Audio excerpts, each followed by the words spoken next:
All right, chat. Very good afternoon. Hope we're all doing well today. Welcome to the stream. Welcome indeed.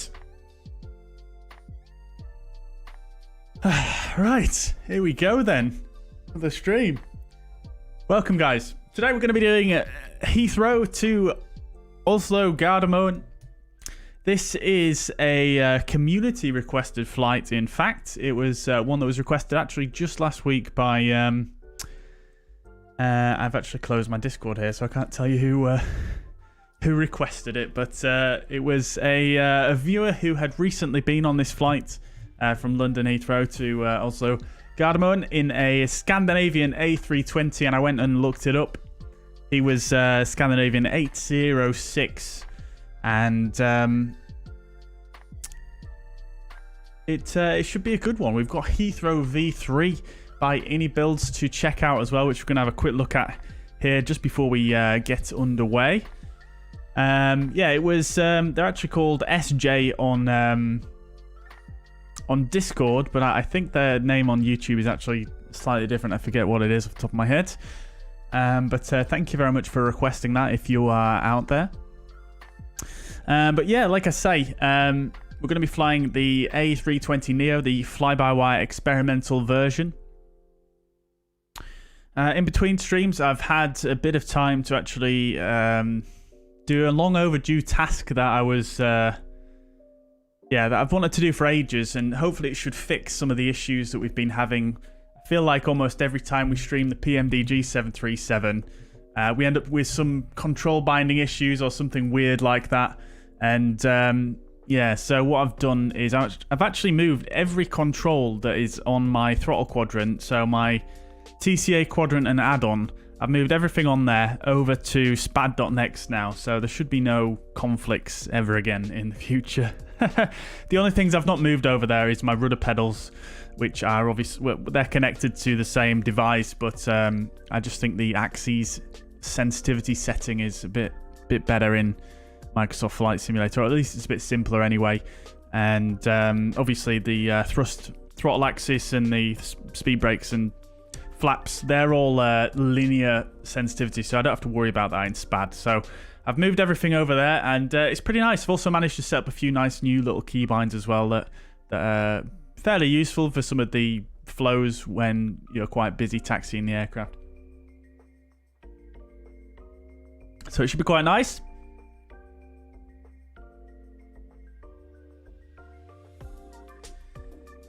Yeah, so we're flying into Oslo. It's going to be a freeware scenery. It's the one that's available on flightsim.to, the most popular one. I forget the author. I've put his name in the video description.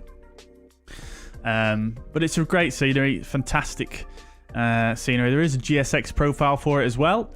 And yeah, I think I'm holding out till Aerosoft or Joe Erland does their Oslo, which is shaping up to look absolutely amazing. So just going to wait for that, to be honest. I don't want to spend money on the same airport twice. I know there is a paywire one out there at the moment. Patrick, good evening. Welcome to the chat. Just afternoon time here in the Boston area. Very good. Very good. How's the weather in Boston today? Chris, welcome to the chat. Hope you're doing well. Sasha, welcome. You're on the left-hand side. Great. Great to have you flying along again. MPS Gaming, welcome to the chat. Shane as well. Welcome indeed.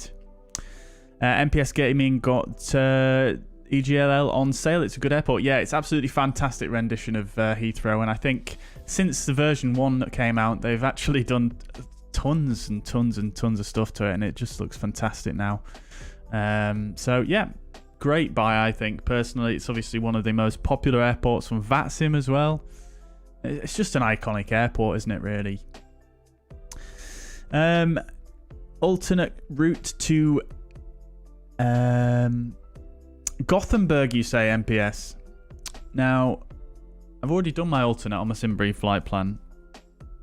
I actually chose Bergen, and I'm actually regretting it looking at the weather, but we're probably not going to have to divert, are we? Let's face it. Dave, good evening, sir. Hope you're doing well. Good to see you. Welcome indeed. And we've got Matt Rasso in the chat as well. Welcome, dude. I hope you're doing well. Welcome indeed. Ah, you live there, yes. Very good, very good. I thought, I'm sure you've mentioned that before. I'm sure you have. I think we have a controller that comes in from Gothenburg as well sometimes in the chat. Yeah, it looks like a very nice place, actually. The airport scenery as well, you've got a great one. The one by Marcus Nyberg.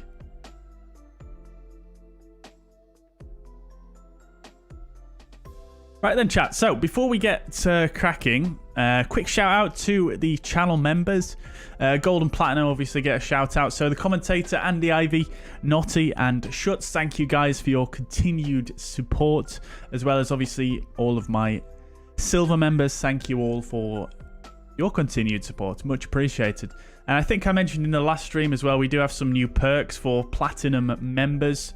If you're interested in viewing them, you can go to the... If you click the little dollar note symbol underneath the chat and click on membership, then it shows you all the perks there. I've just added a couple of new ones for the platinum level because a couple of the perks that were there before were just a bit yeah, it wasn't really something that I was actively doing, that I was anticipating. So so I've changed them up now, and yeah, I'm pleased to be able to offer to the platinum guys access to my sort of personal mod collection, if you like, that I've been making myself in terms of, they're not really mods, but they're just camera files basically for different aircraft. And there's one tweak for GSX in there as well. And speaking of GSX, something that I've been wanting to get done for ages actually is I actually did a bit of a tweak to the pushback tug logic. So let's get the drone camera here, and come and have a look. So this little guy here, this Challenger 280 pushback tug with the tow bar. This is the most common one that I see, to be honest with you, in my experience. Obviously, you get the tow barless tugs as well quite often, I find, at major airports, but I always find the tow barless tug, when it connects to the A320, it does fit underneath, but sometimes when it's turning, it clips through the hull a bit. And that really annoyed me. So I've actually messed with the logic for the pushback tug spawning on GSX, and I've made it so that this guy will basically, this one will spawn basically every time for the A320 now. It's quite an easy fix to make. Unfortunately, you do have to edit some of the default files for GSX. You can't. I tried to make it as a community mod, but for some reason it wouldn't recognize what I did there, because I assume it's because obviously some of GSX runs externally. So yeah, that's pretty nice little tweak that I'm pretty pleased with. I was scratching my head for ages and I was convinced that I couldn't get it done, but I managed to work it out in the end. Look at the detailing now here, this 3D modeling with the light behind this little TAE symbol there. GSX always continues to surprise me with the amount of detail on some of these models. Right. Okie dokes then, chat. So, we're here at Heathrow. Fuelers here, but we're going to ignore them for now. I'm actually going to go ahead and just we'll just disconnect the jetway for now, just so that it doesn't bug out on me when I move away from the aircraft, because I absolutely hate it when it does that. It's really annoying to fix. So Heathrow V3. Now, I'm not sure exactly where to start in terms of kind of sharing this with you guys, because I'm sure you guys have probably seen some of it already. But I really haven't had that much of a look around this new version, so I kind of wanted to try and find some of the new bits and see what it's all about. I believe they did an interior for this terminal in front of us. I think it was this one. Yeah, it was. So we'll have a quick look. I'm just going to try and find the change log now, and we can go through it.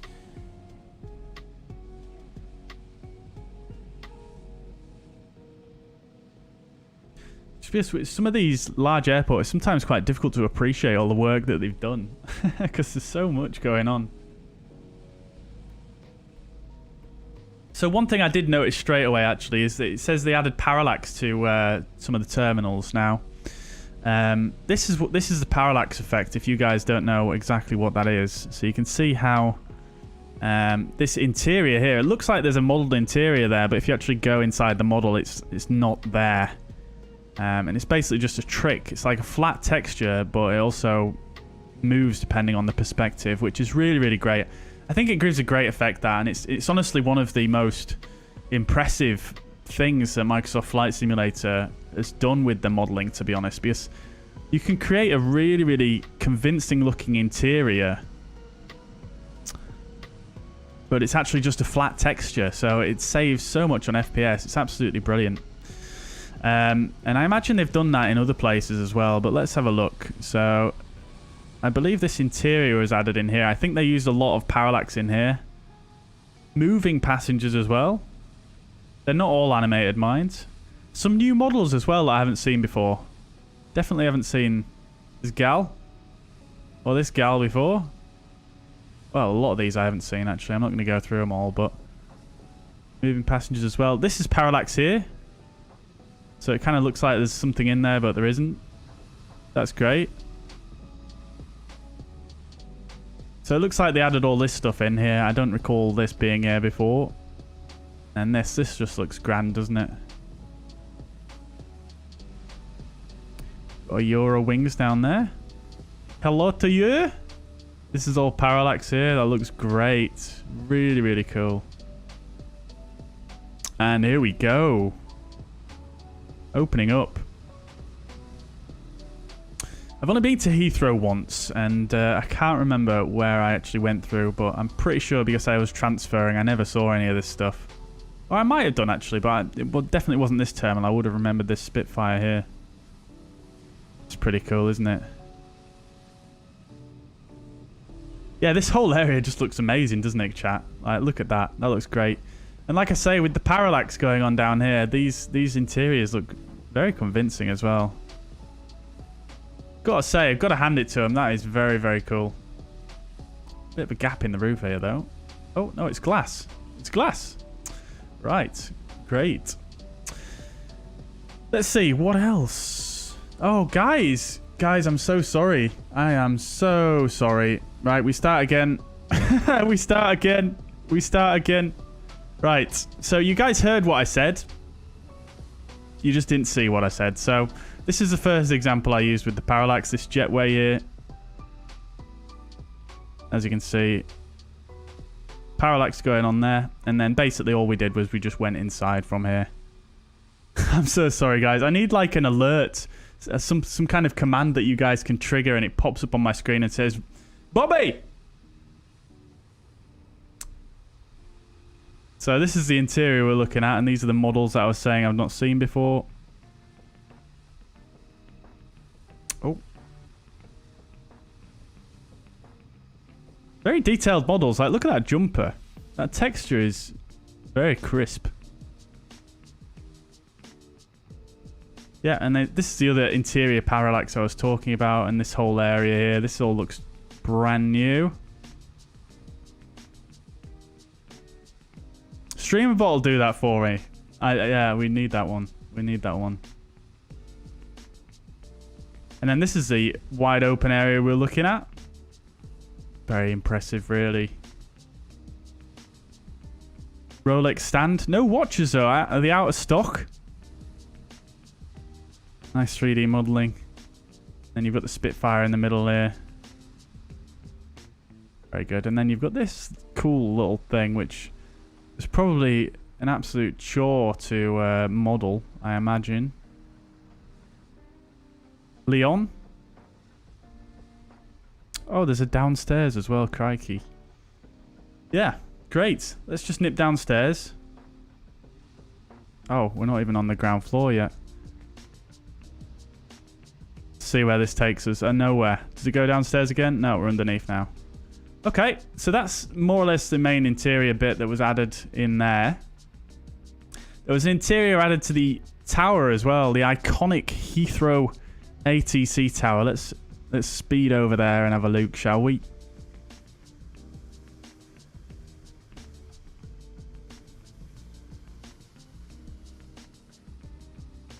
I feel like the sensitivities when you change your camera speed in Microsoft Flight Simulator really need some work. There we go. Oh, look, she's here again. What are you doing here? Bloody hell. Thought you were about to get on a flight. Now you're in the ATC tower. This guy's having way too much of a good time. Controller would not look that happy. They would be far more stressed than that, surely. Looks great though, doesn't it? I can't read what's on the monitors though, so I can't recommend you buy this scenery.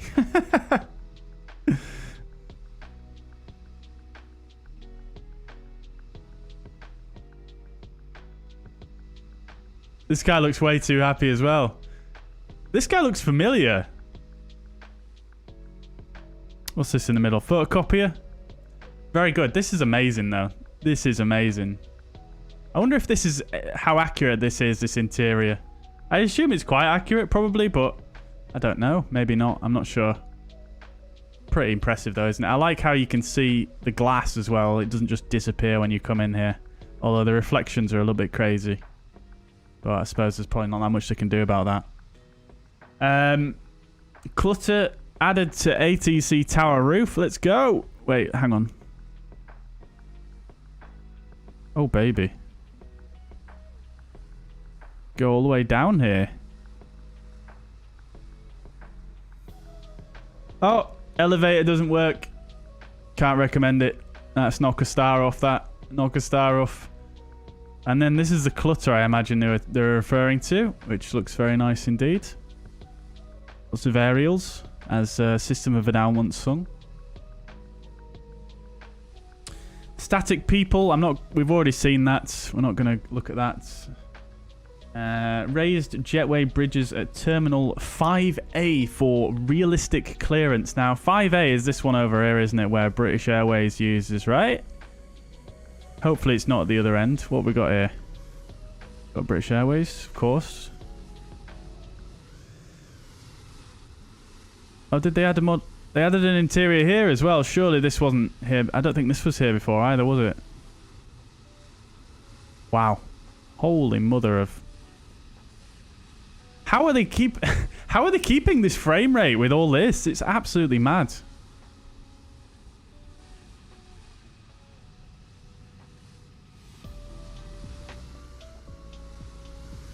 Oh, man. Look at this. All the BAs. So, did they raise these jetways? Is that what they're talking about? Or these jetways at the end? Which part of the jetway?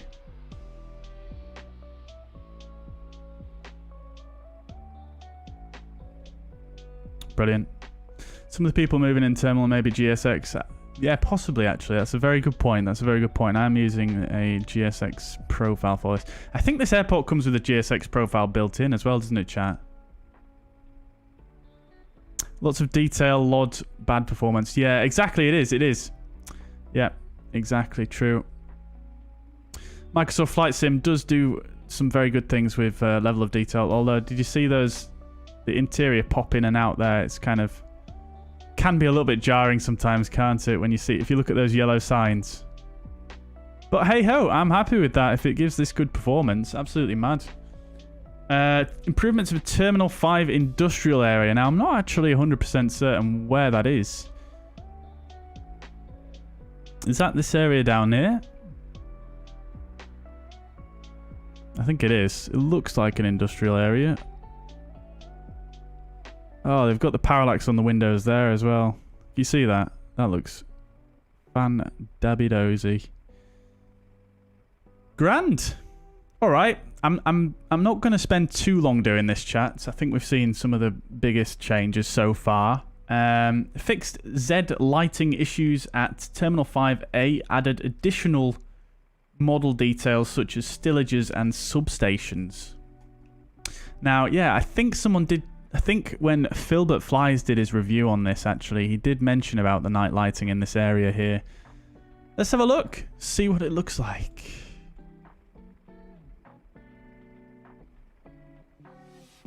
That looks pretty good. I can't remember what it looked like before, to be honest with you. I don't fly at night enough, but that looks pretty goddamn good.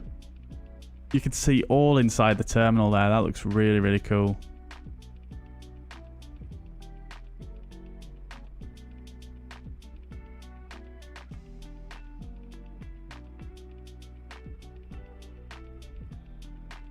Very cool. Fully updated ground pulley to match current layout. Updated barless tugs and belt loaders with new models. Very good. We'll have to look out for those. I'm not sure if they're actually overridden by GSX, unless that's... This is a barless tug, isn't it? Yeah, that kind of looks new. I don't recall seeing that before, but can't lie, I didn't really look. And then the belt loaders as well. Is there one of those around here? There's a belt loader here.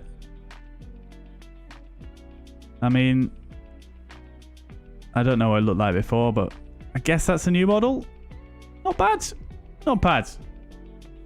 And then we've got added marking details around all terminals, airport-wide optimization of assets, and lodding. Lodding. What a great word that is, lodding. Great lodding, iniScene. Fantastic lodding. Love to see it. Right, guys. Let's just rewind the time back now so it's not daylight, not nighttime anymore. And we're back.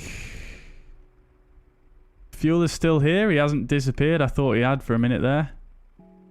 Right then, chat. Lovely stuff. That's the tour of iniScene version 3 of Heathrow. Hope you guys enjoyed it. Should probably get on with things now, shouldn't we? BS my departure time is supposed to be in 20 minutes. Look at the contrails in the sky. Yeah, that did look cool, didn't it? I think they've gone now, though, haven't they?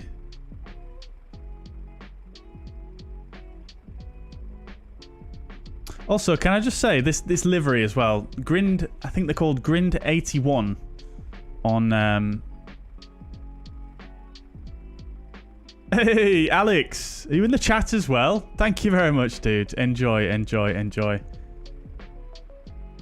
What a dude.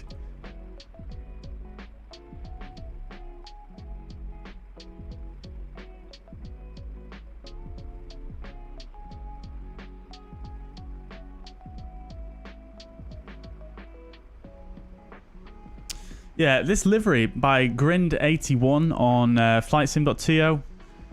This author has been creating this this version of the livery for the A32NX basically since the sim launched, and they have done an absolutely impeccable job of this newest version. Obviously, we've not flown the A32NX in a while now, but they've just done an incredible job, really.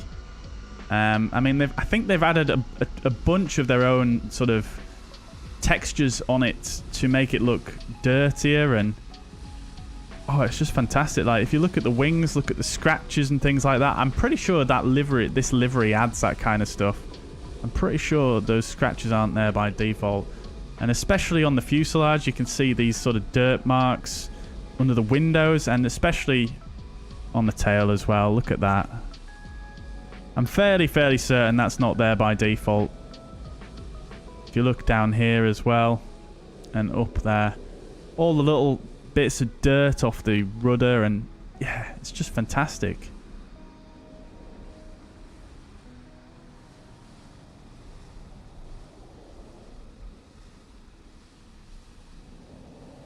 So yeah, if you guys haven't seen this livery, I know some of you guys have seen this livery because you mentioned it to me previously. It's the Scandinavian 8K Beyond Ultra livery, it's called, on flightsim.to. I know you guys have mentioned it to me before in the chat. But if you haven't seen it, do go check it out. It's an absolute banger. Right. Let's crack on then, shall we? We'll get that jetway reconnected now. We're not wandering away. We've got a Swiss next to us as well. This is not Alex, is it, who just sent me a message?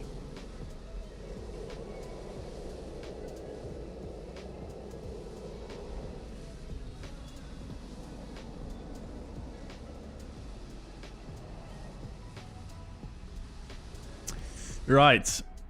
Okie dokes then, chat. Let's get rocking and rolling. So I've already done a little teeny touch of preparation in the flight deck here. But we'll do what we normally do first of all, is we'll go ahead and do a quick briefing of the OFP. And then we'll continue on from there. Right. Yeah, I see your message in the chat as well, Sasha, dude. I see your message, don't worry. Even if I don't respond to your message straight away, I still see it.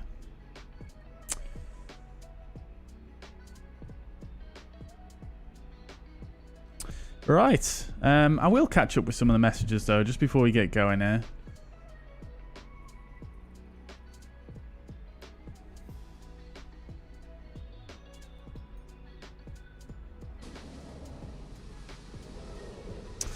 So, freeware is okay for Gothenburg, but Orbix payware needs to be updated. Oh, really? Interesting, interesting. I didn't know. I've not flown in there on VATSIM for a long, long time. But it is fantastic. The scenery looks good. But yeah, it's the same with a lot of Orbix sceneries, to be honest. Like, even the Leeds Bradford is quite outdated now. Don't get me wrong, Orbix makes some fantastic sceneries, but yeah, I've got I mean, Leeds Bradford is the only one that comes to mind for me, at least, but obviously Gothenburg is another good example. Let's see. MPS Gaming says, I have GSX, but don't use it so much to set it up if you don't find settings to download. It can be, yeah. Yeah, I mean, some airports it works quite well by default, and some payware airports that I've known have a GSX profile built in, like this iniBuilds. Heathrow has a GSX profile built in. And some of the developers are updating their sceneries as well, but it can be a bit of a pain, yeah. It does work okay by default in a lot of airports, but yeah, it's a bit of a mess. Stian, I hope I'm pronouncing that correctly. Hello to you. He says, hello, Bobby. Have you heard of Sky Dolly? Yeah, I have. Yeah, that's what I've primarily been using for probably about the last year. Yeah, until I got Flight Control Replay just the other day. So yeah, I have. It's great. Yeah, fantastic. Fantastic tool.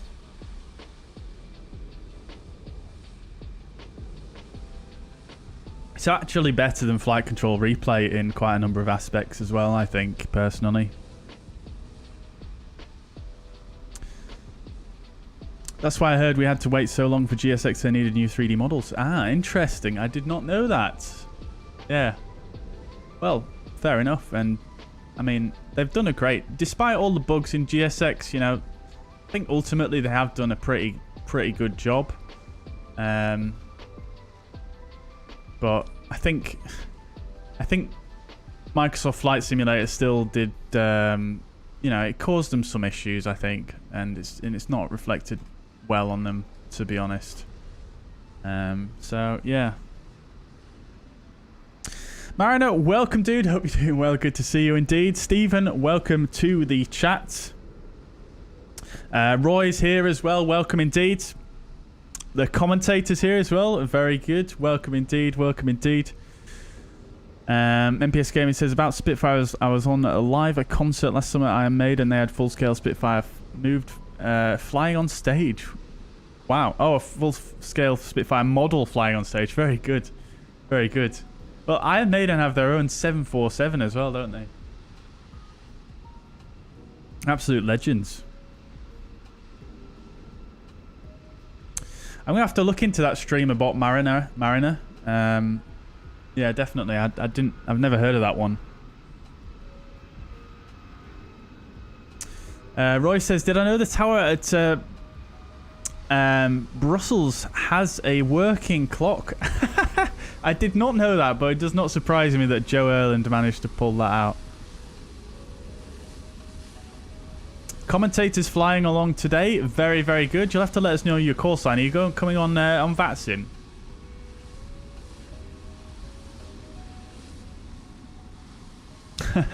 Yeah, definitely shouldn't be talking on your phone in the tower unless, I suppose, you've got some kind of really high priority emergency, maybe.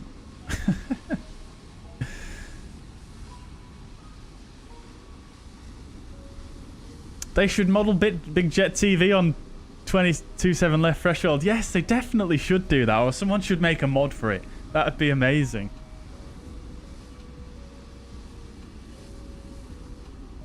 That'd be amazing.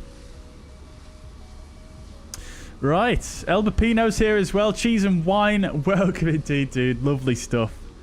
Lovely stuff. Welcome to the chat. Installing FSLTL by watching your video. Enjoy. Any tips to know? It's pretty much all covered in the video there, Elba Pino. Yeah, it's pretty much all covered. There is a Q&A that I did as well that you could potentially watch through if you've come across any issues. Oh, I've just pulled something off my headphones. Yeah. Just a faceplate, it's fine. Yeah, there is a Q&A that I did as well that might be worth looking at, but it's yeah, I don't think you can go too far wrong by watching the video.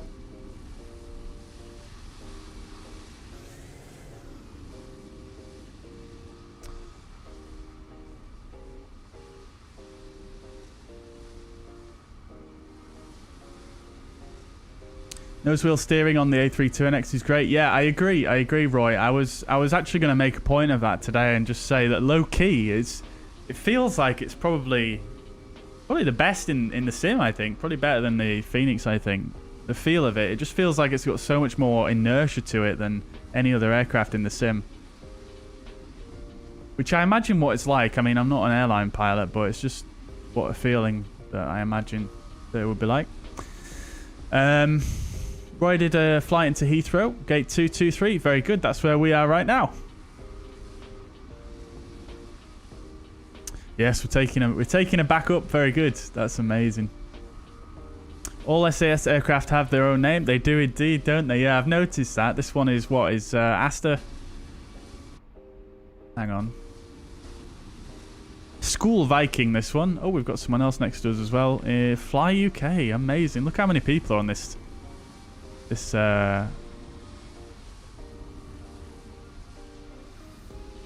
run of stands here. Love to see it.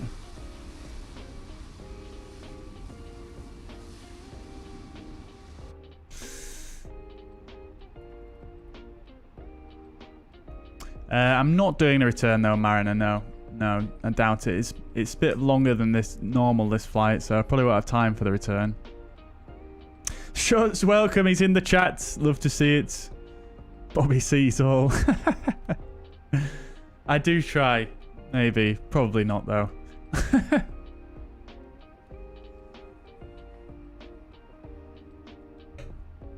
Eid, welcome to the chat. Hope you're doing well. Welcome indeed. Roy says, nice registration on this plane. A little typo, ROJ instead of ROY. I can see that. I can see that. What were they thinking? What were they thinking?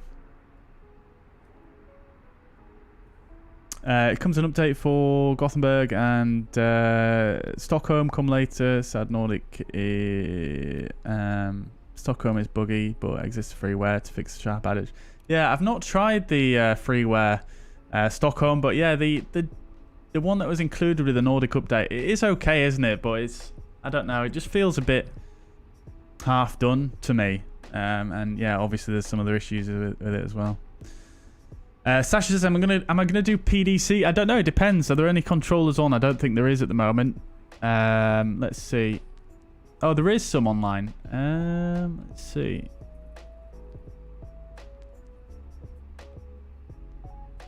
Well, they're tower controllers. Neither of them do a PDC by the looks of things, so I won't be doing now. Scottish Rebels, welcome indeed. 747 Dan, welcome. Hope you're doing well.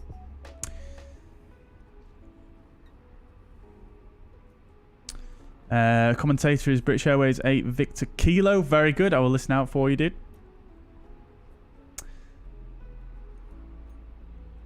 Great stuff, Mariner. Yeah, I'll have to have a look into that. Definitely. Streamer bot. Do I have a favorite airline? I do not. No. No. I would have to say probably... I mean, it's difficult to choose a favorite airline, isn't it? Because I mean, out of all the ones I've been on, I've not, you know, when I go flying, I, you know, tend to I tend to usually go for the cheapest ticket, so I don't really end up flying on that many airlines. It's usually just EasyJet or Ryanair in Europe. I've been on British Airways before. They weren't that great. They were okay. I think the best airline I've been on is probably better question. And I think the best airline I've ever been on is Singapore Airlines. I flew on one of their... I'm pretty sure it was an A350 if I can remember correctly. And that was absolutely fantastic service. So good. So good. I only flew to Munich as well from Manchester with Singapore because it was it's a stopover that they do.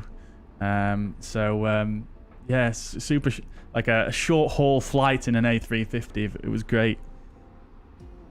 That was a long time ago though. Simulator guy, welcome indeed. Glad you're enjoying them. I enjoy making them. Dave says, okay, silly question. How come I can't see the deliveries / markings on VATSIM? Not sure exactly what you're referring to there, Dave.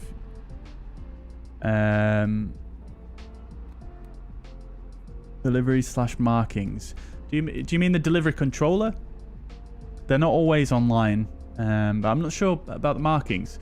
Are the markings not matching up to the charts? Is that what you're meaning? Have I got clearance yet? I don't have clearance yet, commentator. No, not yet. I'm going to do it momentarily. Pre-departure clearance. Yeah, well, I'm going to get departure clearance shortly, but I'll need to do that on voice in a moment. Yeah. Is there a delay to the feeds? No, there isn't. No, Dan. No, I tend to go back through the chat and answer questions that I've missed that came in while I was doing something else, basically. So, no, there isn't a delay.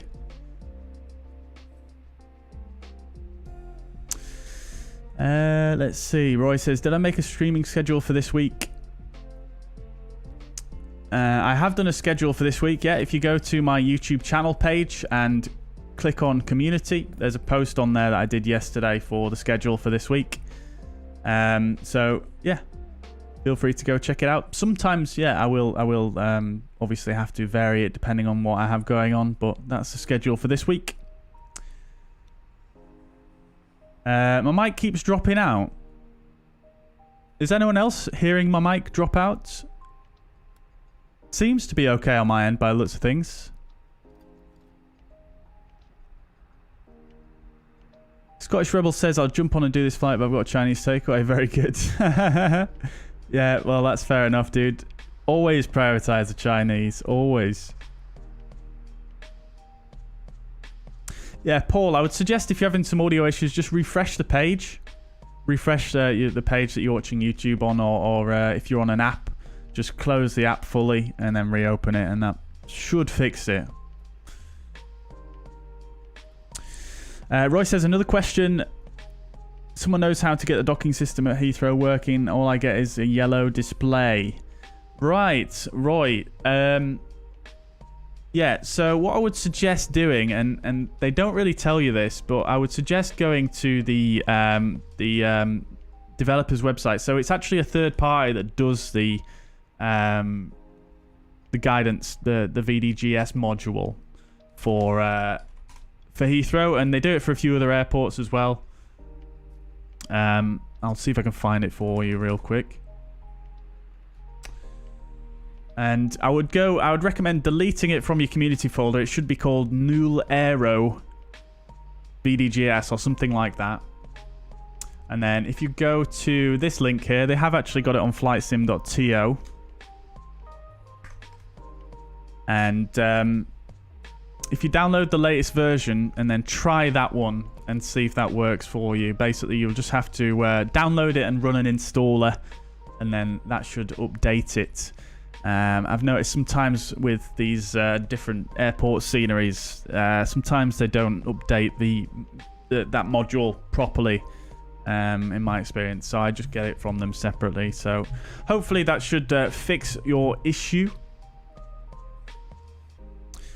Oh, the markings on the plane, say EasyJet, for example. Oh, I see what you mean, Dave. Yeah, apologies. So, yeah, to get the correct liveries, what you'll need to do is set up some model matching. Oh, we've got an Iceland Air there. Oh, love to see it. Beautiful. Fantastic. Yeah, so what you'll need to do, Dave, is set up a model matching file to do that. Now, if you go to my channel, and I don't know if you've got FSLTL installed, but I would go to my channel and check out FSLTL, my tutorial on how to install that.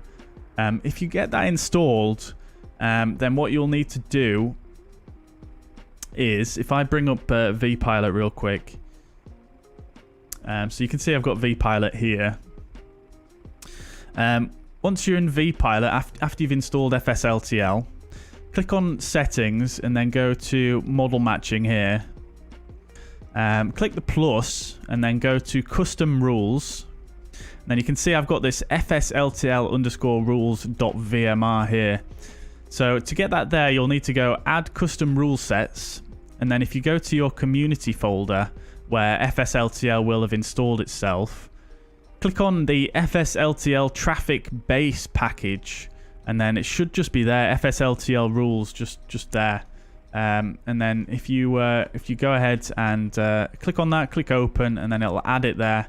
And click OK, and it should start to match up people with the correct liveries. At least most of the time. So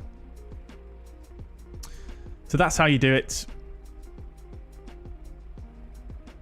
Worth having a look at if you've not done that already. If you have done that already, then that's a whole nother kettle of fish.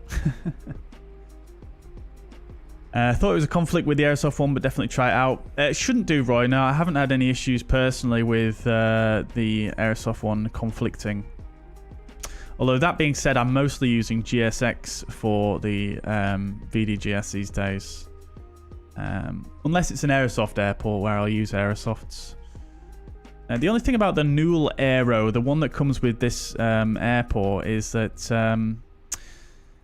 it's great. I really, really enjoy it. Like, it works well coming into a stand, but there's no information on it before you leave the stand, and you can't set anything on there, which is unfortunate. So I think the GSX one takes the upper hand a little bit there, I think. Right then, chat. Okay, so let's have a quick look through the OFP then, and we can get cracking with things. I'll do it quite briefly because I'm well aware we've spent so far an hour just chatting here. So let's run through this. Chat, if you send me any messages, I'm going to be sort of going... I'm just going to be sort of doing this setup now for the next 10-15 minutes. So if you send any messages in the chat, I will get back to you, but we're going to just motor on here with the initial setup and briefings. Right, so today we're going to be Scandinavian 806, Callsign, of course, the same. We're going from Heathrow to Oslo Gardermoen, type A32N, registration Sierra Echo Romeo Oscar Juliet. Off blocks time is 1800 Zulu, which is now, so that's obviously not going to happen. Distance over the ground is 745 miles, and we're expecting 65.6 tons to be our takeoff weight.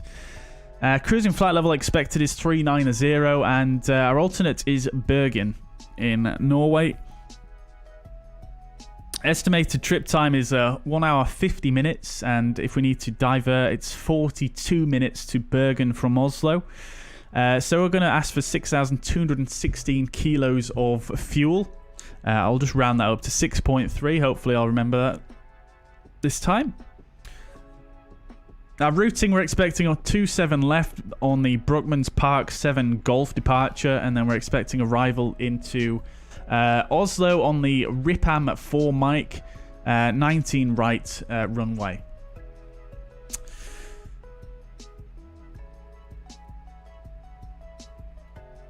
How do you get the iPad with screen share? Fuzzpad! Exclamation point fuzzpad. Yeah, I'm not sure why that command's not working, the commentator.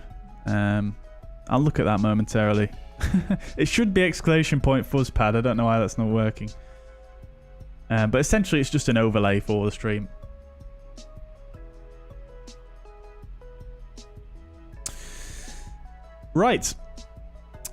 Also, if you've already got your clearance to commentator and Sasha, what departure did they give you, just out of interest? We've got 165 passengers, 3.3 tons of cargo. And then coming further down, looking at the weather, we've got a Sigma in place, but this is not really going to affect us. Obviously, we are flying through this airspace, but it's only valid between surface and flight level 60, which will be well above. So weather at Heathrow is good. Nothing really too much to say there. But the weather at Oslo is a little bit worse, but it is okay. It's still good, but we've got some light rain and snow, and quite a low ceiling as well of 800 feet, and temperature of 1 degree. So cold. Although it is very cold here in Heathrow today. That's about it, really. Weather at our alternate is quite similar as well to Oslo, so I'm not going to go into that in too much detail. So that is the OFP. Let's get cracking now. I think you guys will be pleased to hear. Just going to do this for later on. Right. Okie dokie. Oh, the commands are working now. It just takes a while. Nightbot must be asleep. Right. Okie dokes. So, let's grab the clearance. Oh, they gave you the Brunkman's Park 7 Foxtrots. Okay, cool. No worries. Thank you very much for that, the commentator. Right, so let's have a word with the Tower 1185 and see about getting our clearance.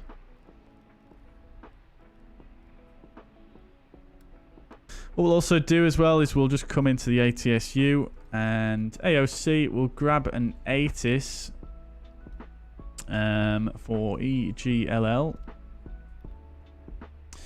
And we'll get that on the printer. We'll wait for that to spit out here.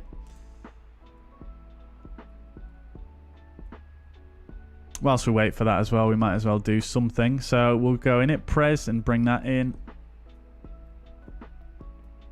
And then coming back, our nav data is current, so that's all good. We'll bring the flight plan in like so. Have we got our ATIS yet? We do not. So from Heathrow to Oslo, alternate Bergen SAS 806 is our call sign. Cost index is 6, drop pause 27740, cruising flight level 390, and we'll put in -58 up there. Temperature here on the ground is actually, I think it's just under 0, -1, I think. 0 degrees. And we'll just bring in the winds as well. ATIS? No, not just yet. Okay. That's taken a while to come through, isn't it? Let's just come back through here and just see what's what the crack is. We'll format for MCDU and just see if that actually does anything. Okay, we do have it. So we've got information Charlie. Oh, it did print out. It just being weird.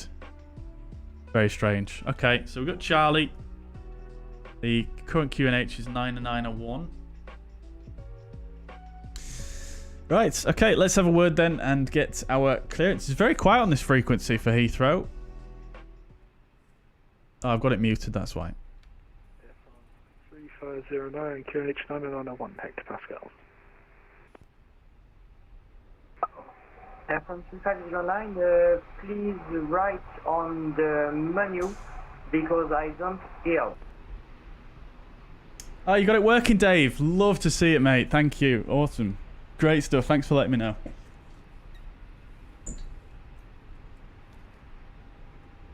Right, let's have a word. Heathrow Tower, very good evening. Scandinavian 806, stand 225, type A32N, information Charlie, QNH 9901. Request clearance to Oslo. Scandinavian 804, I do not have a flight plan for you. Please refile. It should be Scandinavian 806. Scandinavian You're coming through Scandinavian 804. Please try to relock. Very strange. I will do. No worries.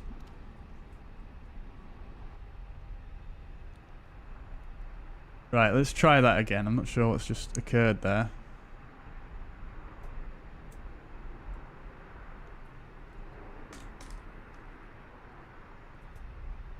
Right, so I've refiled it anyway, just in case. And we'll connect again. 806.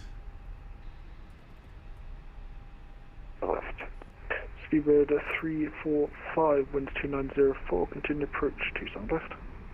Continue approach 27 left, Speedbird 345.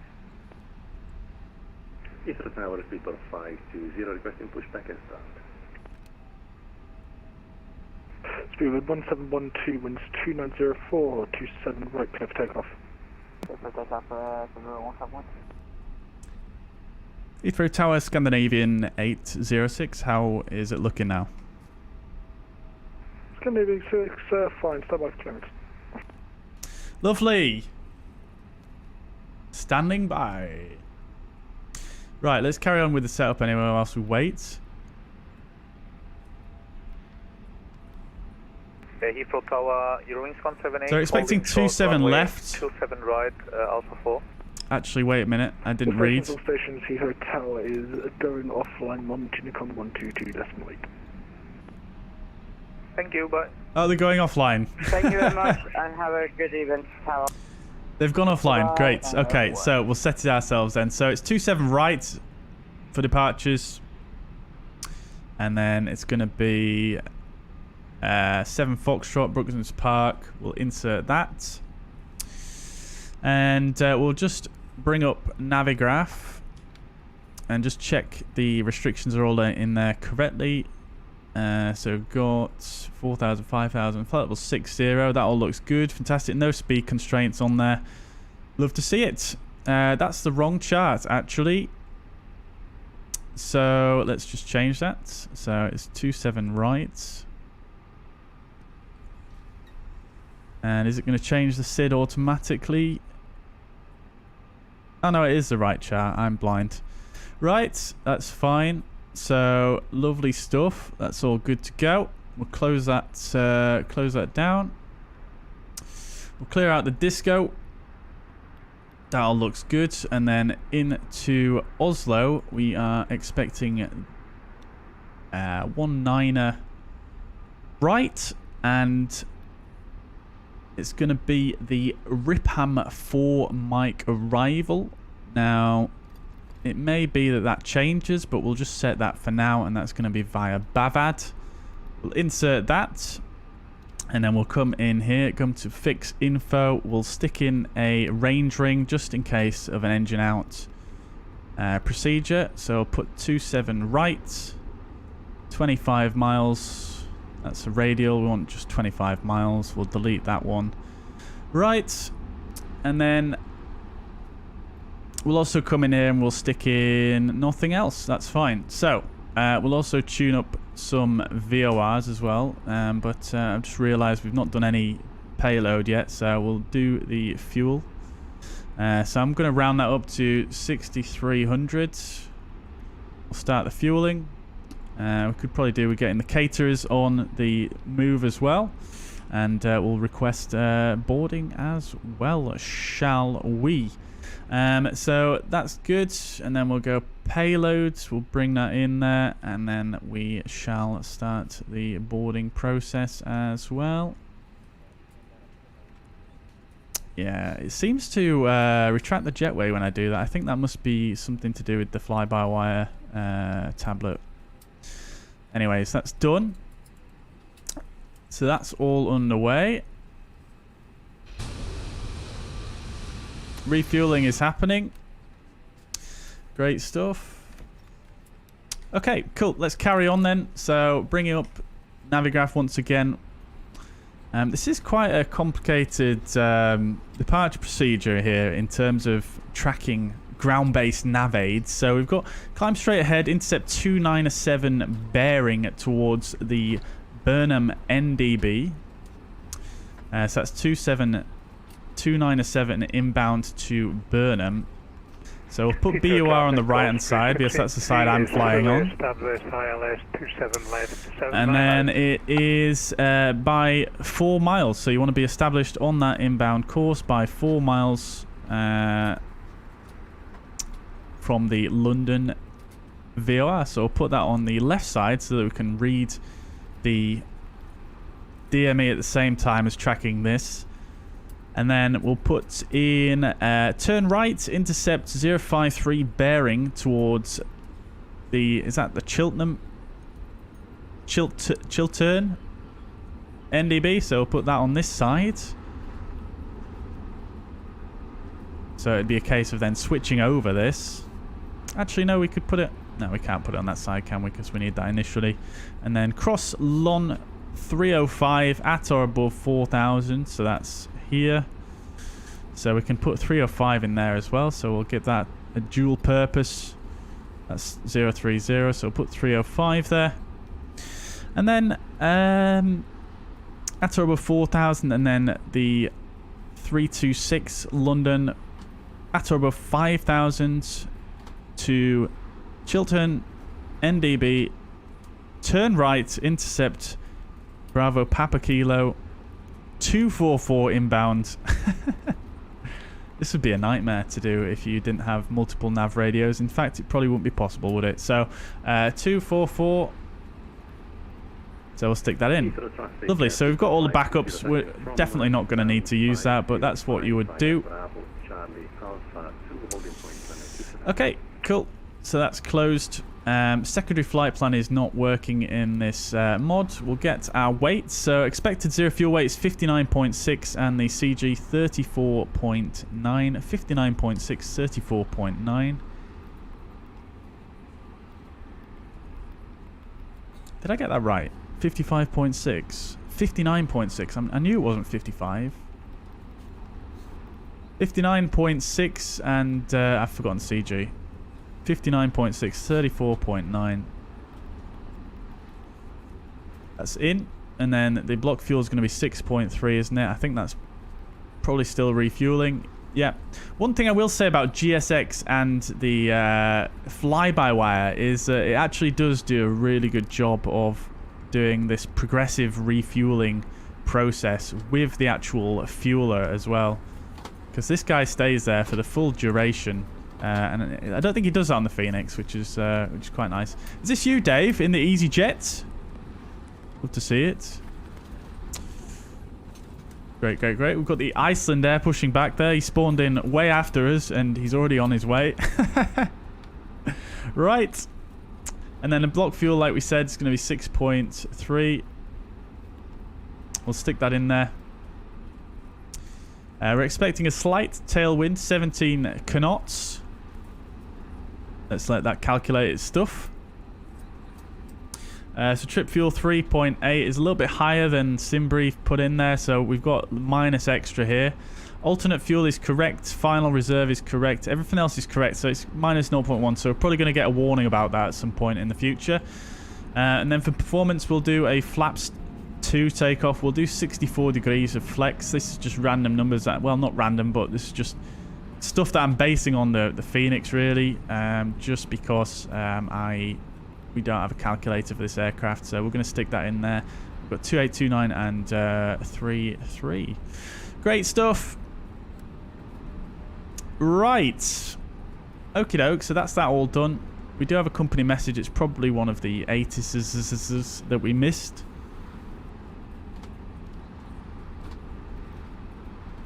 There it is. Fine, no problemo. Right, so we'll just do a quick meta request. And I'm actually just going to clear these guys off and send that. Just to get the latest meta. Oh, I've got some shadows moving behind me. Hello, Kitty. Hiya. Probably going to jump on the desk momentarily. She likes doing that recently.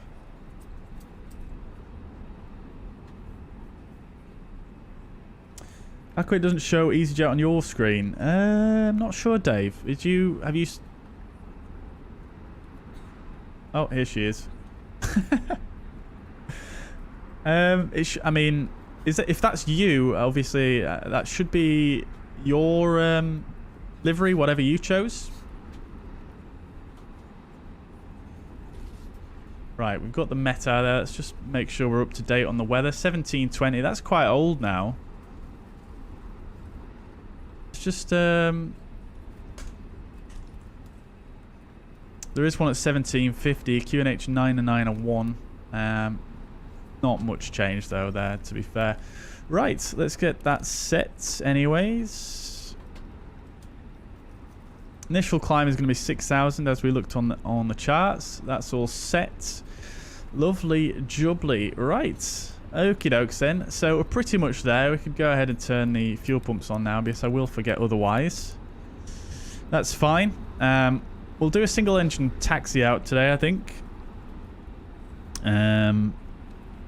Let's do that. We'll start the APU in a bit. We need to do the briefing. We'll go ahead and put 2000 as the squawk. And we're ready to rock and roll, I think. Chat.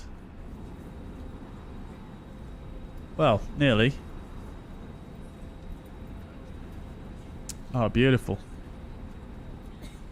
Right then. Scottish rebels, enjoy the Chinese, dude. I'm very jealous. Ryan, welcome. Good evening. Hope you're doing well. Welcome indeed. MPS did a flight from Helsinki to Bergen, but pay where Bergen. Last update did Big Hill and Taxiway. Ah, okay. They have just released an update for that, hasn't it? Is that the RD presets Bergen? Right, I think we're pretty much ready. I think we've beaten the passengers by quite a lot. There's not that many to go though, fortunately. The refueling is done. I think we've probably gone ahead. We've probably... Oh! Got British Airways on top of us.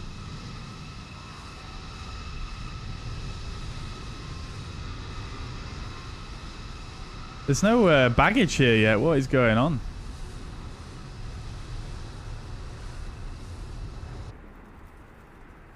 Right. Let me just send a message to whoever's spawned on top of us.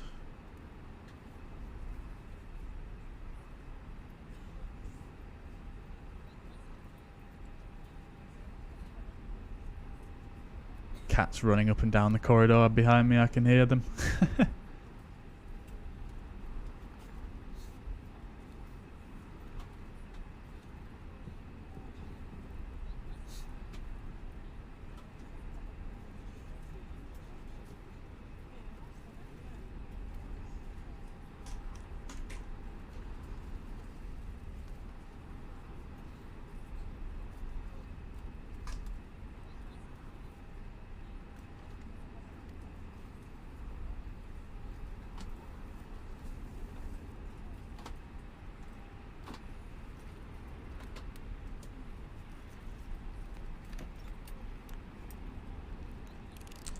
Right, let's go to Unicom then, because no ATC is online anymore. Someone might come online, but... 6 heavy after the landing, aircraft lining up, runway 26 left. Right, okie dokes.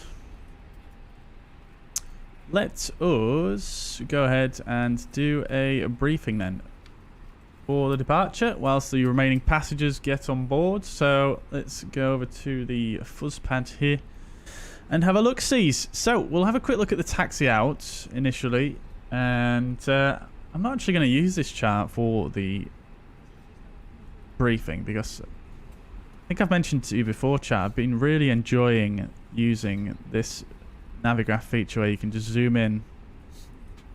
Oh, I tell a lie. Why is that not working? Hello? That's the first time I've run into that issue.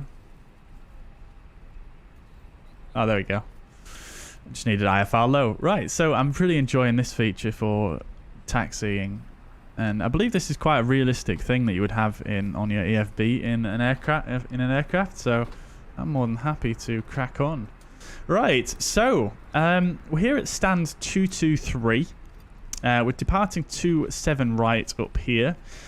So for taxiing, we'll probably push back facing to the west, like so. And then we'll taxi straight down Bravo, link 28, left turn onto Alpha, and we'll follow Alpha up. We'll bear right. Heathrow traffic, Seabird 551, landing 27 left, 5 mile final. I'm not actually sure what this taxiway is called here, actually. And Heathrow traffic, just be advised, there is an aircraft parked on 27 right. Sorry, correct. So it's Bravo, Alpha, and I think this is still Alpha here, right? And then Alpha 1. Let's just have a quick look. Oh, it's link 23. That's the one. Right.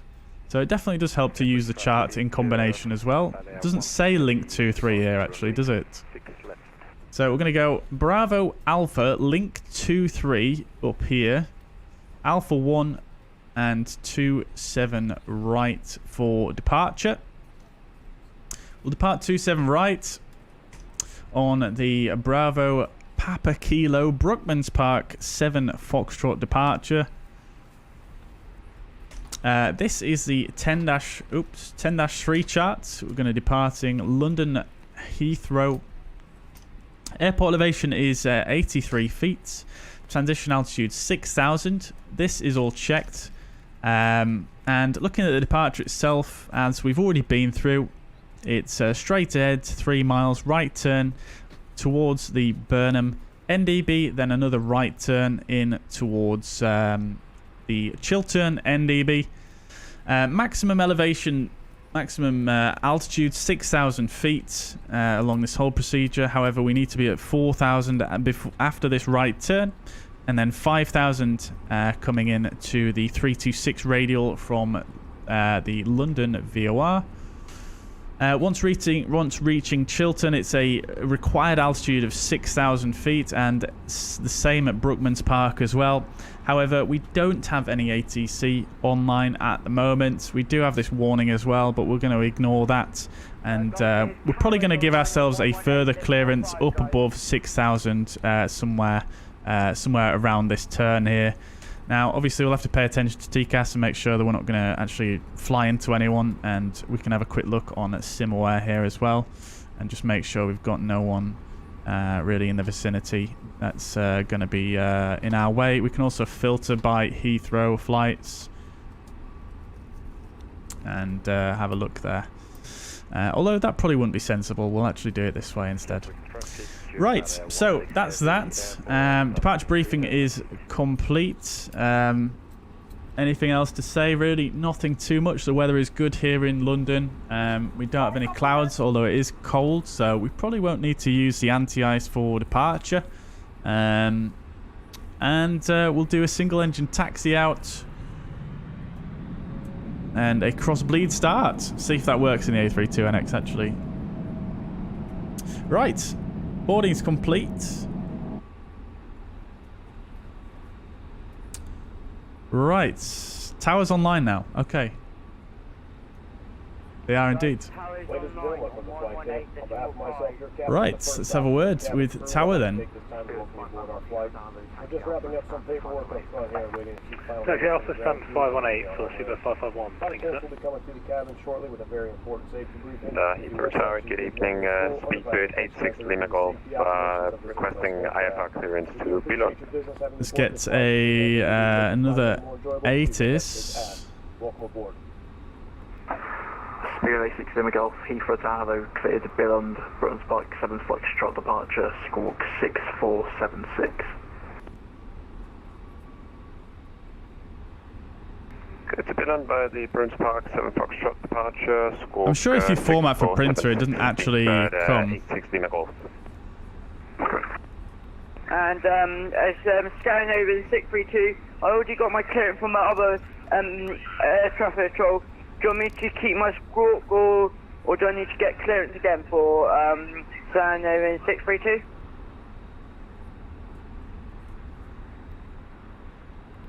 Just going to wait for a second to speak whilst everyone else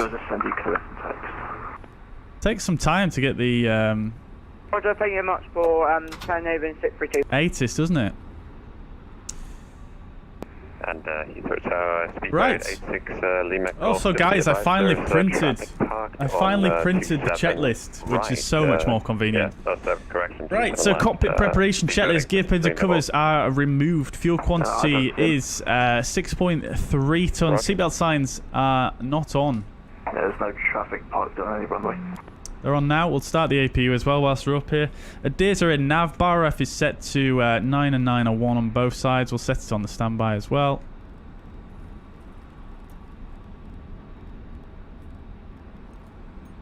Lovely. Start the APU. Heathrow Tower, good evening, speedboat 86. Cockpit preparation checklist complete. Is that still valid? Takes ages for this ATIS to come through, doesn't it? Roger, what score did it give? 0233 for speedboat 86 Kilo. Can we get an ATIS on there? I'm pretty sure we can, can't we? So if we go here. So it's Victor Kilo, Roger, just call when you're ready. Information Alpha, 991. Right, we'll have a word once this person finishes transmitting.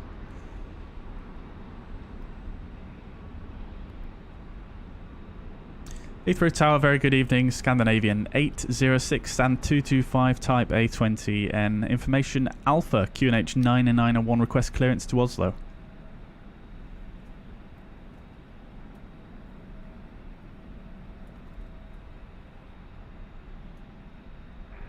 Scandinavian 806 Heathrow Tower, cleared Oslo, Brooklyn Spike 7 Foxtrot departure, squawk 6371.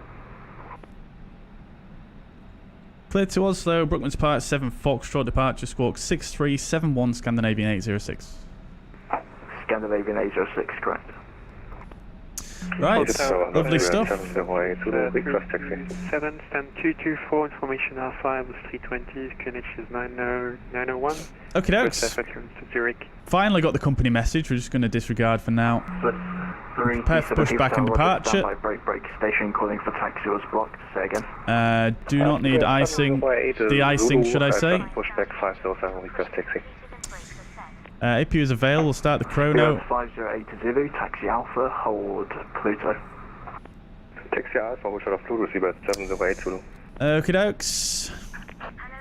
Heathrow. Well, Tower. Speedbird 718. oh, the ground power unit's not even there, but it's on. Anyway, we'll turn it off. Zurich. I forget you need to request it, don't you? 708, Roger, clearance to be SimToolkitPro. The door's open, but that should close once the tug comes up. It should disconnect the jetway automatically. Heathrow Tower, good evening. In fact, we'll close it anyway. From previous controller, now I'm ready for taxi. Right, so we'll request our pushback once we have... Taxi Bravo, hold Lockheed Tower 249. once we've got the tug connected. Heathrow ground, good evening. Speedbird 490, requesting IPAR clearance to Amsterdam, Airbus A320 on gate 534 and information Alpha received. So 490, Roger, cleared Amsterdam, Brooklyn Spike 7 Foxtrot, squawk 1424. Block. Right. Sorry. What streaming software am I using? I'm using OBS Studio. Sorry, there's a person who shouted blocked. I've just lost my thought. Who was I giving clearance to again? Speedbird 490 requesting clearance to Amsterdam. Thank you, Sid 490, cleared Amsterdam, Brooklyn Park 7 Foxtrot, squawk 1424. So we got our clearance as expected. And we've got the squawk in. Stick this to auto. 7 Alpha departure cleared to Amsterdam, squawk 1434. Speedbird 490. Sid 490 negative, Brookman's Park 7 Foxtrot. Sorry, Brookman's Park 7 Foxtrot was it? Okay, thank you. And going over 632, question for pushing up, please. Stand 226. Okay, blocked, break. SCO is 249, hold at November Bravo 3. Hold November Bravo 3, Skyways. 249. Got this gentleman down here. And Scandinavian 632, crossing for push and start, please. Search East, standby. Breaker, SCOs 249 correction, taxi Bravo, then hold at Titan. That's a Bravo, hold at Titan, SCO is 249.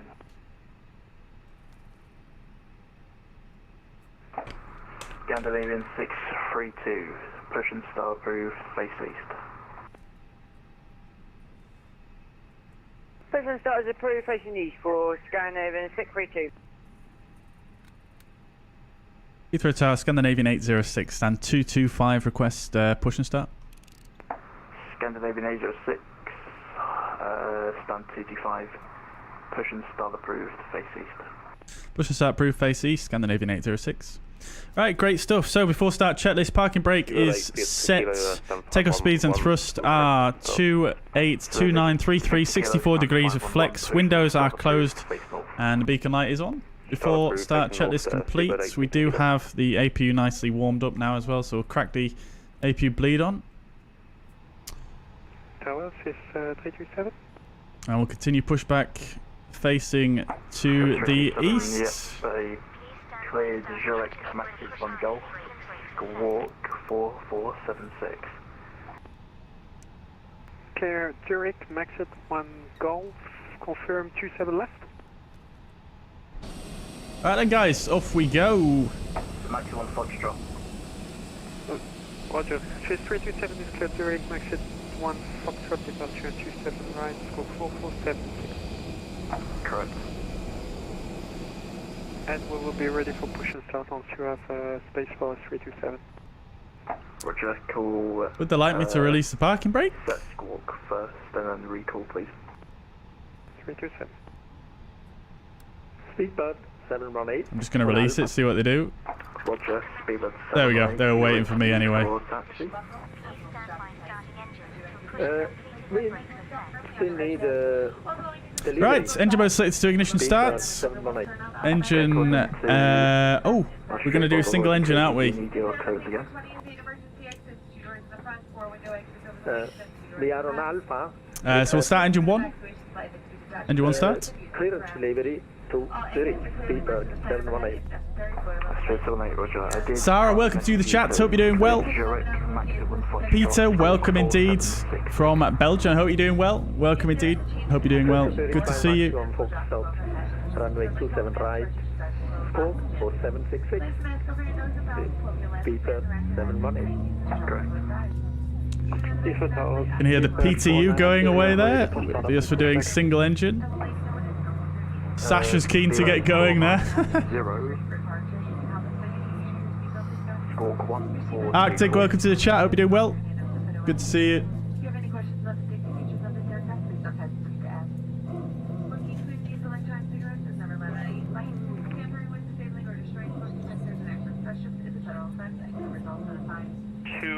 Direct LAM for the Logo 2 hotel approach to Heathrow. Roger, call me established. Scully's 249, hold at Alpha 3. Parking brake set. And that's Scully's 249, right. 27 right, wind 290 degrees, 4 knots, cleared for takeoff. Good engine start there. Love to see it. Just one engine though. Right, okie dokes, so engine ignition switch to norm, transponder can come on, arm the ground spoilers, flaps set to 2. Hold at Saturn, Speedbird 718.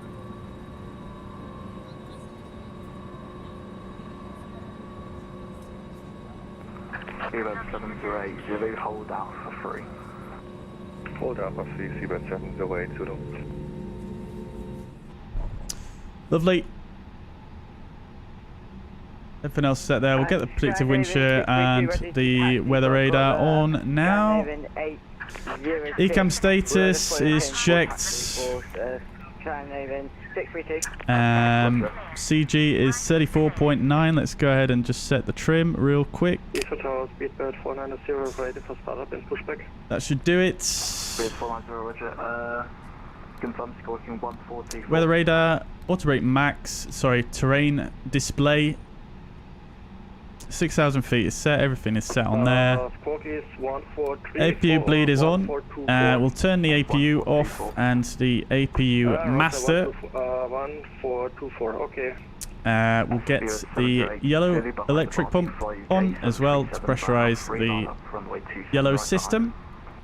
Behind departing traffic, down over on me, 27 right behind Seabird 708 Zulu. Seabird 78. Right. After start checklist.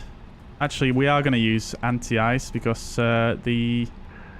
straight ahead, hold Alpha 3. 7 right. Because there are some clouds now. Right, anti-ice engine only. Ecam status is checked. Pitch trim is set. Rudder trim is neutral. After start checklist complete. Right, let's get moving. There's our 80s. Start approved, facing to the north, Bird 816 level. Scandinavian 806, request taxi. Scandinavian 806, taxi Bravo, hold Titan. Taxi Bravo, hold Titan, Scandinavian 806. Right, off we go, chats. 632, we'll follow the aircraft in front. They're Bravo and hold Titan as well for Scandinavian 632, is that okay with you? You have to start to wait for me to clear you on that, but Scandinavian 632, taxi Bravo, hold at Titan. Hold, Ryanair 2020, can you confirm which ATC is it, please?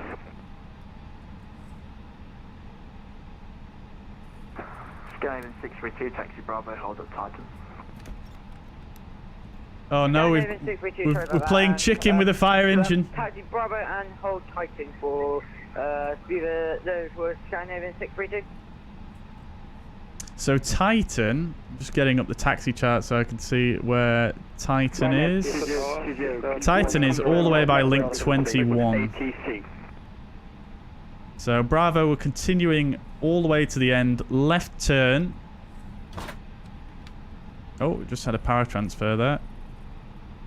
Sure what caused that actually. It was probably the APU powering down actually. Swiss 3T7, yes, it was. 324, push and start approved, face east. Push and start approved, facing east, 327, thank you. Speedbird 490, push and start approved, face north. This scenery is just grand, isn't it? Oh dear. Okay, roger, start up and push approved, facing north, speedbird 490. Speedbird 780, pressure Speedbird 7080, T7 right, wind 2. Got a Concorde down there. 5 knots, cleared for takeoff. Speedbird 708, Zulu, runway 27 right, clear for takeoff. What version of the NX? FCAM welcome. We're using the experimental version. Speedbird 86 kilo, request taxi. So we need to stay on Bravo, so it's all the way to the end here. It's left after this little... Speedbird 8, left here, and then up to Titan. Taxi Alpha holding Pluto, Speedbird 86 kilo. On single engine at the moment, all looking good. Scow is T49, Unicom 122.8. Right, so we'll bring the cabin. We'll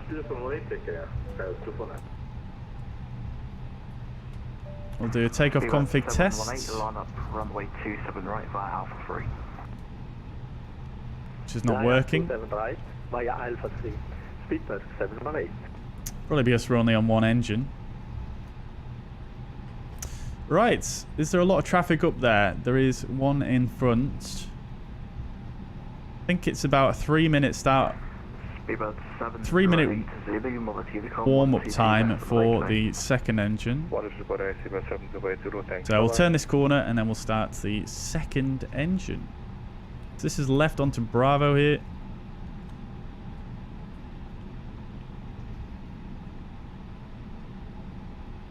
Very difficult taxiing in a straight line on one engine.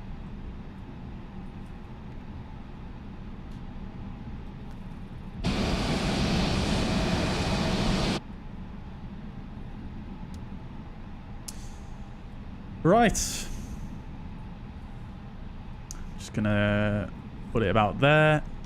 Right, let's see if we can do a cross-bleed start now then. We'll open that cross-bleed. And that should be all we need to do. So engine mode selected 2, ignition. And engine 2 starts. Spirit 71827 right, wind 290 degrees, 5 knots, clear takeoff. Runway 27 right, cleared for takeoff. Speedbird 718. Houston Tower, kilometer 8546 established for 27 left. KLM 8546, Heathrow Tower, 27 left, wind 290 degrees, 5 knots. There we go. Lighting up nicely. Clear line 27 left, 8546. Right, we need to look out for Titan, which should be coming up. 25. Heathrow Tower, shuttle 12, Quebec, radio check, please. Shuttle 1 to Quebec, radio 5. Is just before link 21. Switch 327. This is link 25. Switch 327. Link 21 is the next one on the right. Push the talk and don't know if it's a bug or you're doing it, can just try and not to. Bit too much thrust there while I wasn't paying attention. It's a bug. We're trying to figure out. Link 21.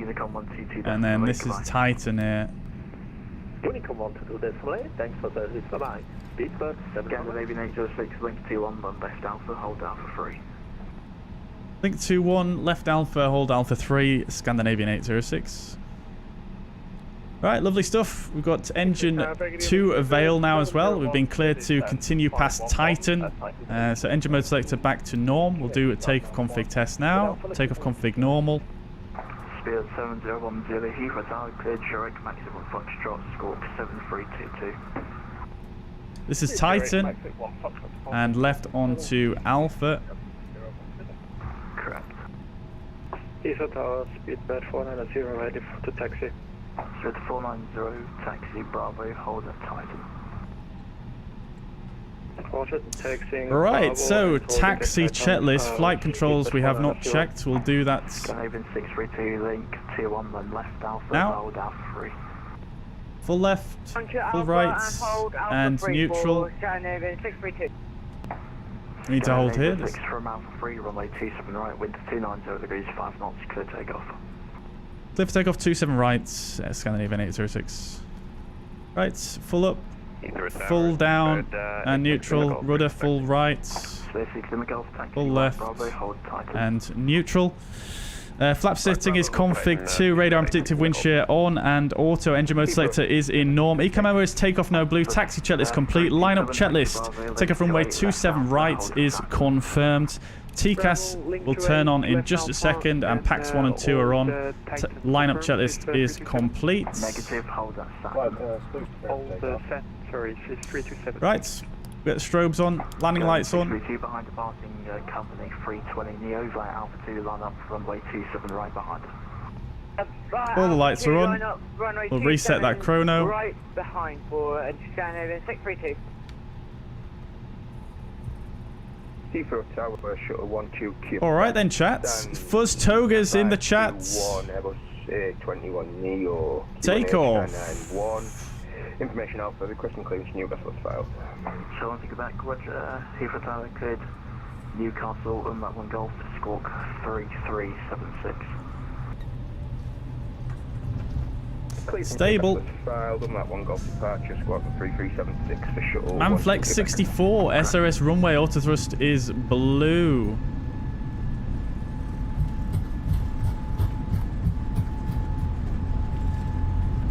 Thrust set, 100 knots.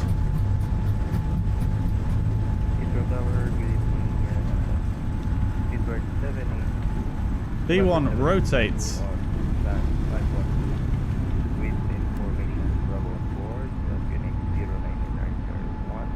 Nav, positive rates. Gear up.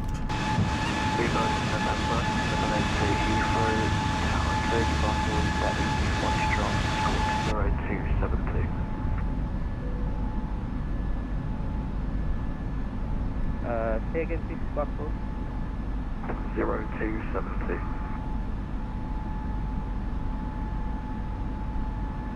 Speedbird November 72 is cleared to Brussels by Zinertek departure. We don't have center on, do we? We'll get past the Unicom probably. Speedbird November 70. Okay, leave a climb, climb. Scandinavian 806, Monarch Unicom 122, that's 188. 1228, Scandinavian 806, thank you, bye bye. Thrust climb, auto thrust. We're at the F speed, flaps to 1. Speed is checked. Clear, runway 27 left on Echo Air Taxi to stand 303. Get the ground spoilers disarmed now. Okay, that makes 946 right Bravo, stand 303. Right on Bravo, stand 303, kilo 9546.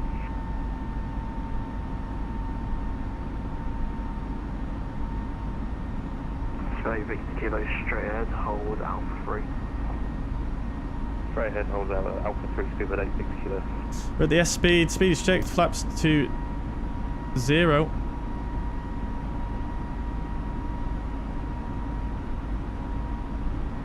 Still just flying manually.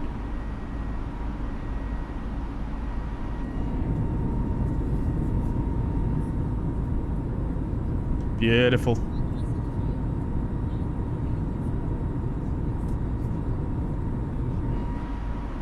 Got another right turn to make in just a moment here.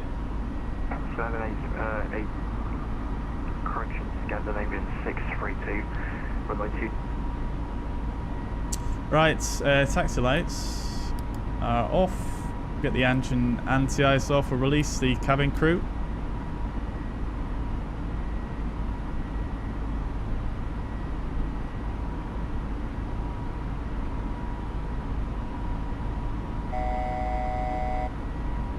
$1,000 to go, alt start. Let's wind the altitude up a bit here.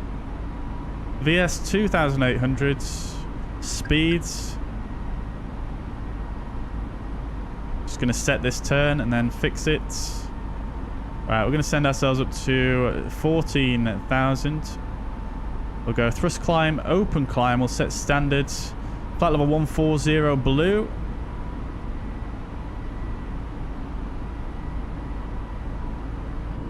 This is Scandinavian 632, just departed out of runway 27 right, rather, Brooklyn Park 7 Foxtrot departure, climbing to 6,000 feet for Scandinavian 632.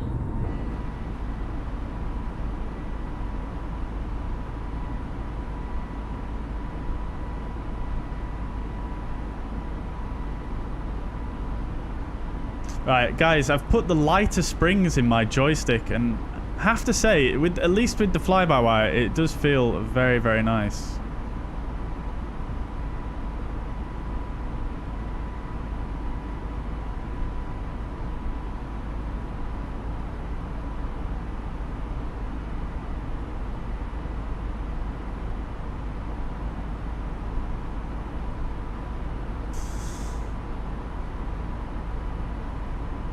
Right, flight level 100. Let's get the landing lights off now, and the seatbelt signs can come off.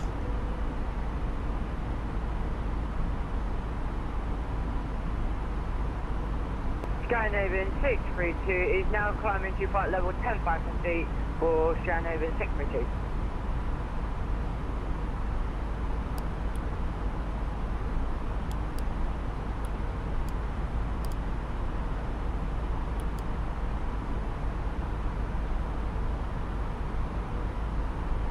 Just slowly coming back onto the flight directors there. I don't want to do a big turn here.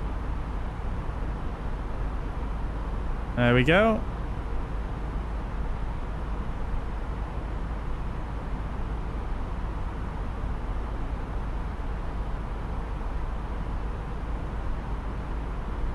Speed, alt start. We're going to carry on coming up. And we'll pull for open climb. We'll just go straight up to 390. Don't see any traffic on the TCAS. Thrust climb, open climb.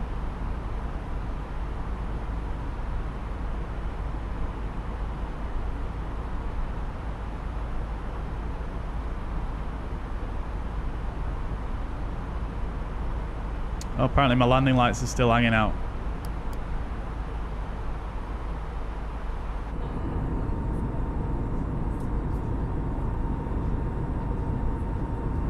Beautiful.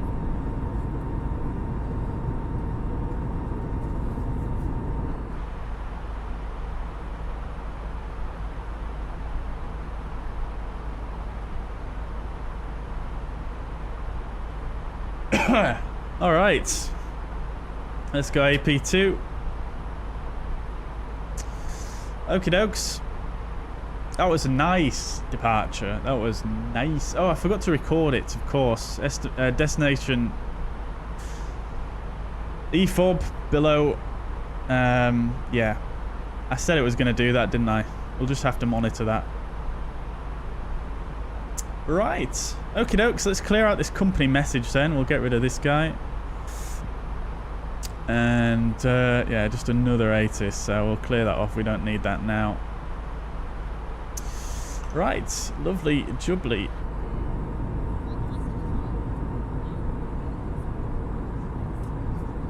Okie dokes, so.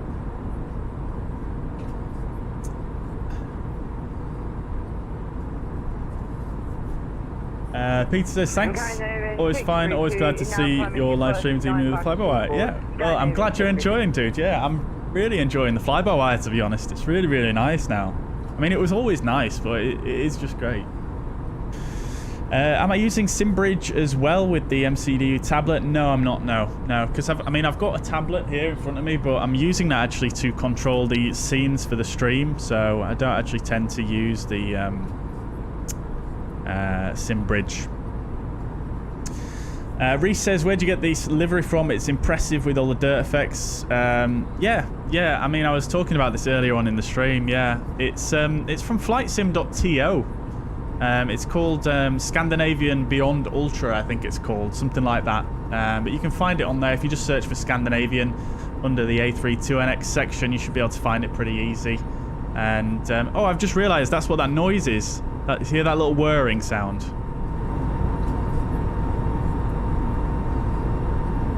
Contrail up there. Yeah, that whirring sound. I forgot after the single engine. We left the yellow electric pump on. Let's turn that off now. And the sound's gone. Yeah, so it's off flightsim.to. If you just search for it, the author is Grind81, I believe. And yeah, it's absolutely fantastic. Like I was saying earlier on, they've done a great job getting all of the scuffs and scrapes and stuff like that into the A32NX.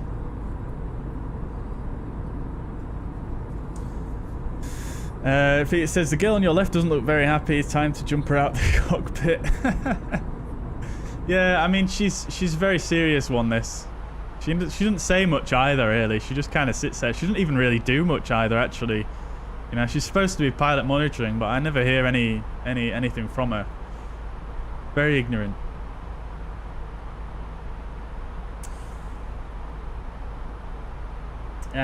Right, where did I get the spring from? Is it for the TC8? No, it's not. It's for my other joystick, for my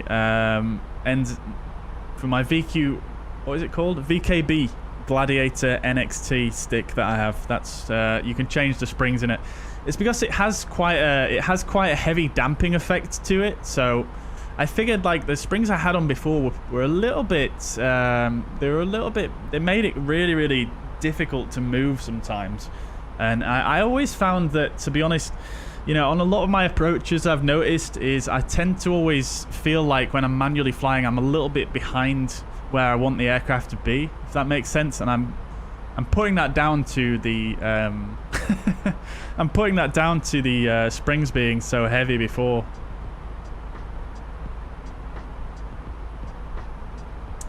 Watch me do a terrible landing now, but we'll see. My other excuse is that I don't fly the A32NX that often.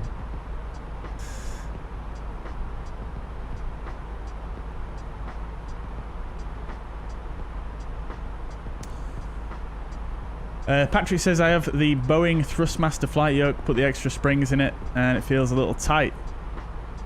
Yeah, potentially. I've not used that myself, but I have heard a lot of good things about it. No worries, Reese. No worries, Reese.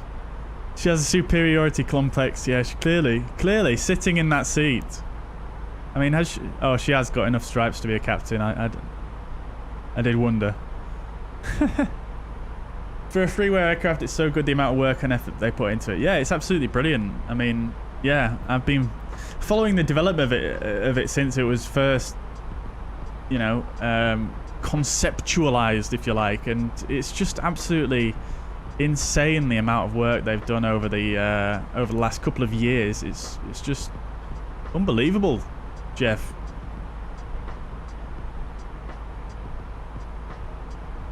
Sasha's behind. Very good. Very, very good.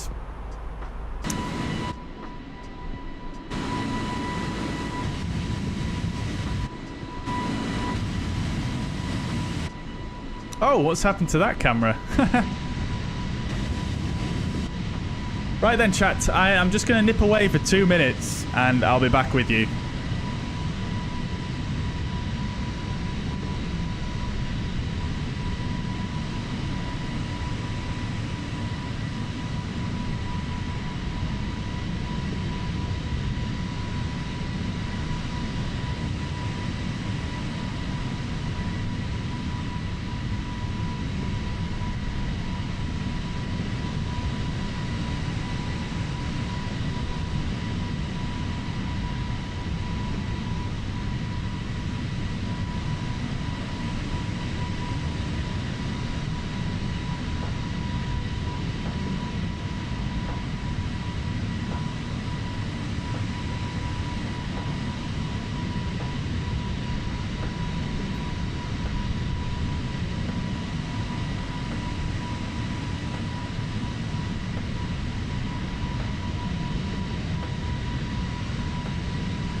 Right. Back. So loud outside.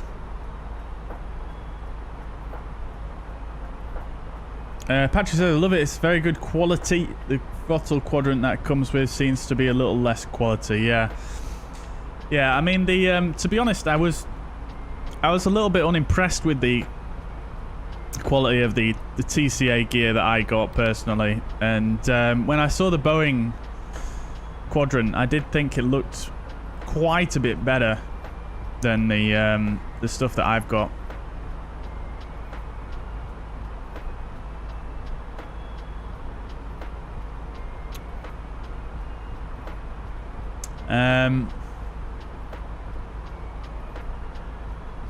Did Fly-by-Wire add the new wing and engine model they displayed about a year ago? I don't know, to be honest. I haven't...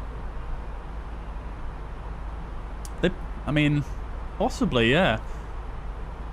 I can't honestly remember what they have and haven't added in the last year or so. I mean, I've not flown it now for like... Well, we flew it last week, but before then, I haven't flown it for about 6 months, 7 months, so I can't quite remember whether they added that or not yet. I'm fairly certain they have done. I think the main things they're working on currently is the VNav. They're working on making a new model so that they can add different animations and all sorts of different cool stuff. Yeah, I suppose they're just working on refining what they've already got. I imagine they're working on more features for the MCDU. Seems to change quite frequently, some of the stuff in the MCDU at the moment. I remember when this sim first came out and the A32NX was first being developed. Yeah, I used to love it. Like, every time I did a stream in it, it was like there was something new. There was something like, wow, that's amazing. Like, they were adding so much stuff, like, it's such a small amount of time. And it was just great. It was so, so cool. Especially when they added the fly-by-wire modeling for the flight controls, the proper fly-by-wire modeling, and then they added the custom autopilot, and oh, it's just brilliant.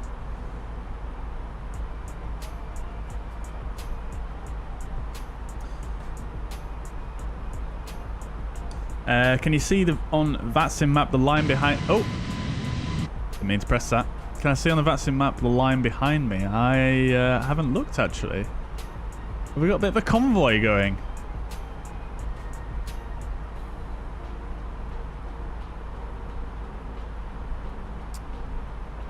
Where am I in the world?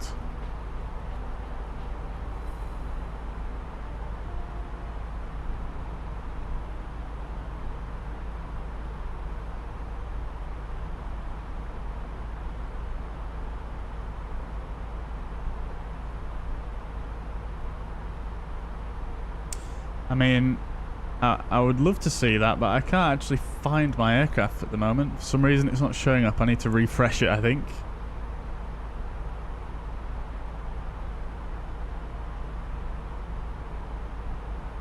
Ah, yes, I see you behind me, Sasha. I see the commentator as well, 8 Victor Kilo. Amazing.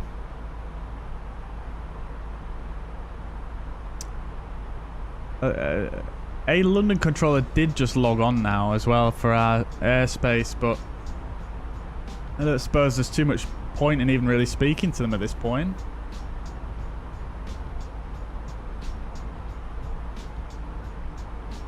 It might be better just to speak to normal London control, actually. Let me just see.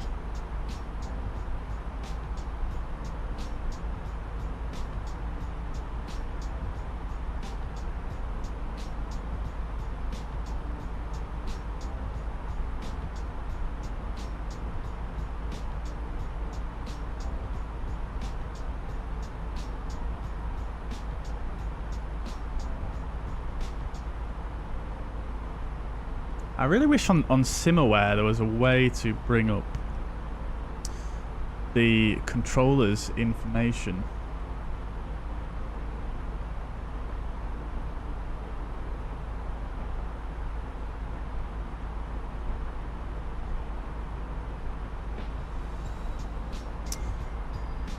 Alright. I got to contact me from London Control. Which London Control? The north one, or sorry, the easterly one, or the general London Control? Although we're kind of getting really close to the edge of London Control airspace, so... Oh wow, it's popping off over Norway. There's loads of controllers on. Oh my god, there's so many people at Bergen. Holy moly. Yeah, so I did actually choose this route today because I knew there was an event going on at VATSIM. So I was kind of hoping this would happen where we'd have some controllers online.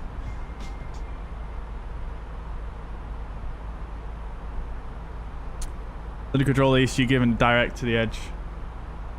Right, okay, well maybe he chose not to send me a contact me because we're pretty much at the edge anyway. Was it a direct to Ledbo?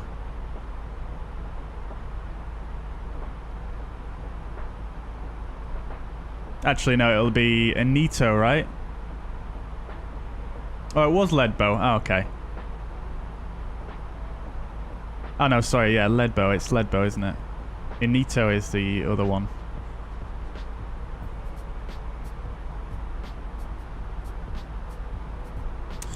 Right. Yeah, great. Cool. I can see someone creeping up behind. Is that Sasha I can see? Behind us.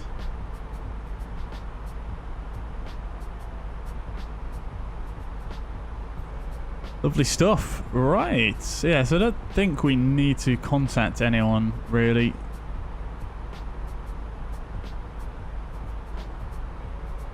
I'll just wait and see if they send me something, because honestly, I'm not that sure.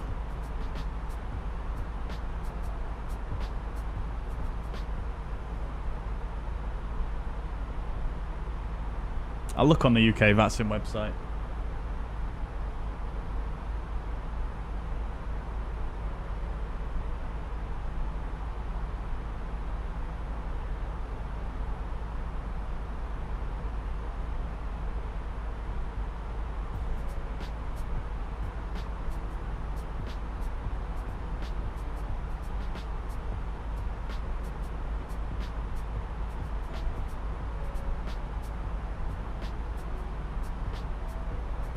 London to Prague City Link. 14th of February, I think we'll be doing that one, guys. That'll be good.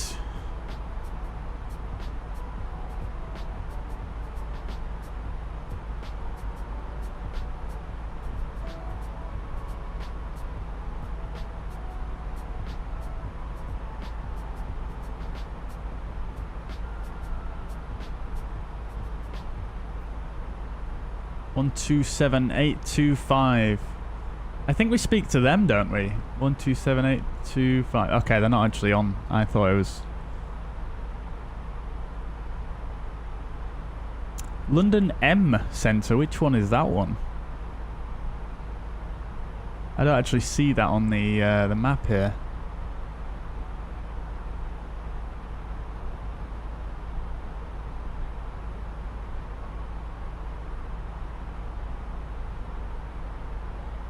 Oh, mentoring. Right, I see.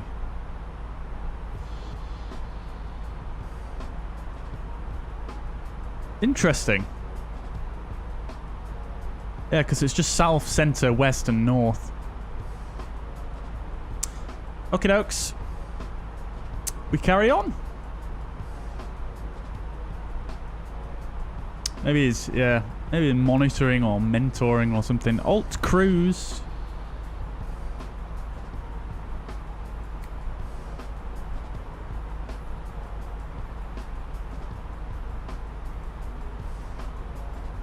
Lovely jubbly.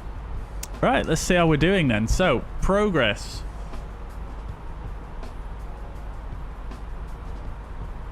All looking good there. Got an announcement from V1 Simulations.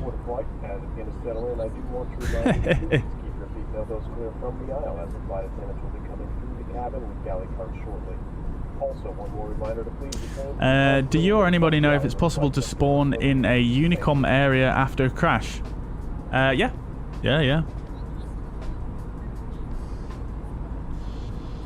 Yeah, I mean, you can even reconnect inside a controlled area if you have a crash. But what I would do is I would log on. If you have a crash in a controlled area, I would log back on as an observer in the spot that you want to spawn in at. Log back on as an observer, and then tell the controller where you are on a private message. Then just say, look, I've had my sim crash. This is where I am. Do you mind if I log back on in this airspace? And he'll probably tell you what to do.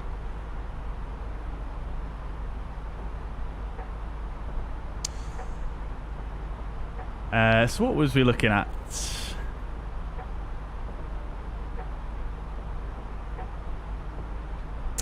Right, so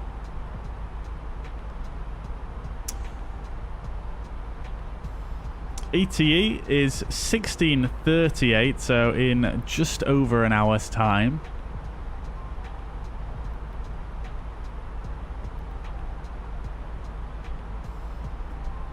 What match speeds? Sasha, I'm using cost index 6, which has given me a Mach number of 0.782.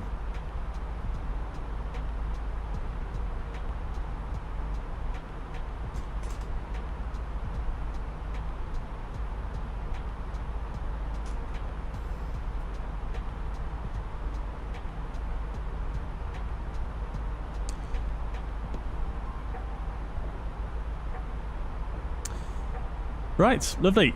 How do you get tips like that, like pop up? Yeah, maybe they'll give you a direct ROI. Yeah, absolutely. Yeah, so how do you get tips like that, like a pop up? I'll show you very, very quickly because we're on VATSIM here. So if you obviously they come from VATSIM, so I'm sure you know that already. But you want to go into Escape, Assistance, Options, User Experience. Sorry, not user experience. Notification, and then software tips on. And that will, yeah, that shows the pop-ups there for vPilot. One thing to be aware of, though, is that they there's a bit of a bug in the sim at the moment where it shows other random tips for the sim, which is super annoying, but it's the only way you can get the software tips to show at the same time. So hopefully they'll fix that in the next update. Fingers crossed.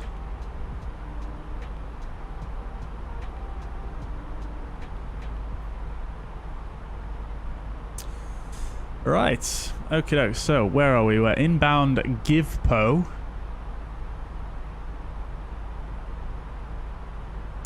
Expected fuel burn by this point is 1.7 tons. Let's see how we're doing on that front. I need to adjust this camera, I think, so that the throttles aren't in it. Right, so fuel.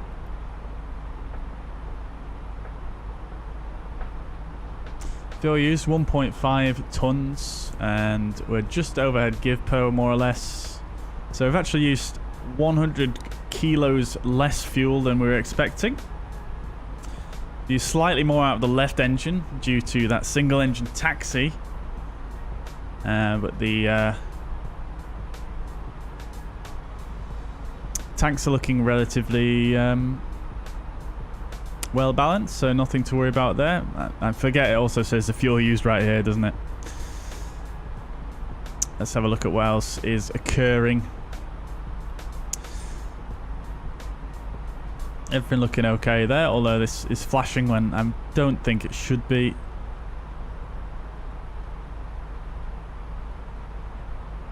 I don't know how much modelling they've done on these certain systems. I know they've done a hydraulic system and the electrical system, I believe, but I'm not sure if they've done the bleed system properly yet.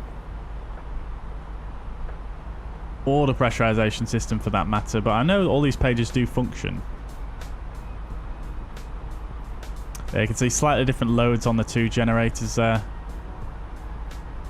And slightly different amperage coming through. I'm not sure what the expected figures are, to be honest, off the top of my head, but that's that. Hydraulics all at 3,000. Green system a little bit lower. I believe that is due to the fact that the landing gear is up at the moment, so it actually takes some fluid out of the green system to hold that gear in place, to pressurize that part of the hydraulic system which is attached to the green, so that's why that one comes a bit low. Fuel we've looked at, APU is off. Temperatures looking pretty toasty actually. Always a bit warmer in the back, isn't it? So we'll turn the temperatures down a little bit. I always hate it when I'm on a plane and it's too hot.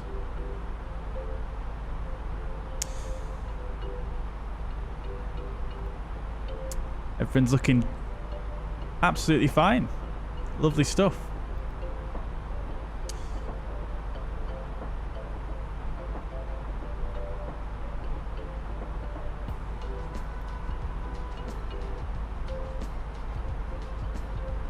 Outflow valve, sorry, the little valve opening there to let in some more cold air. Very good.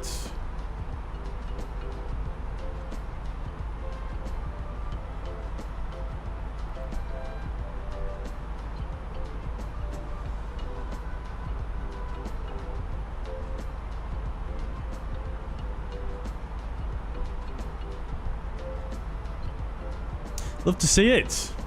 Great work by the fly-by-wire team.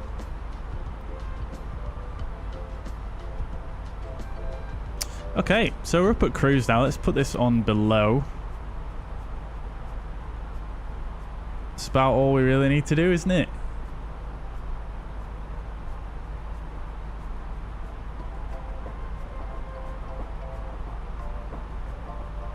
Forget my keybinds in this one. There we go.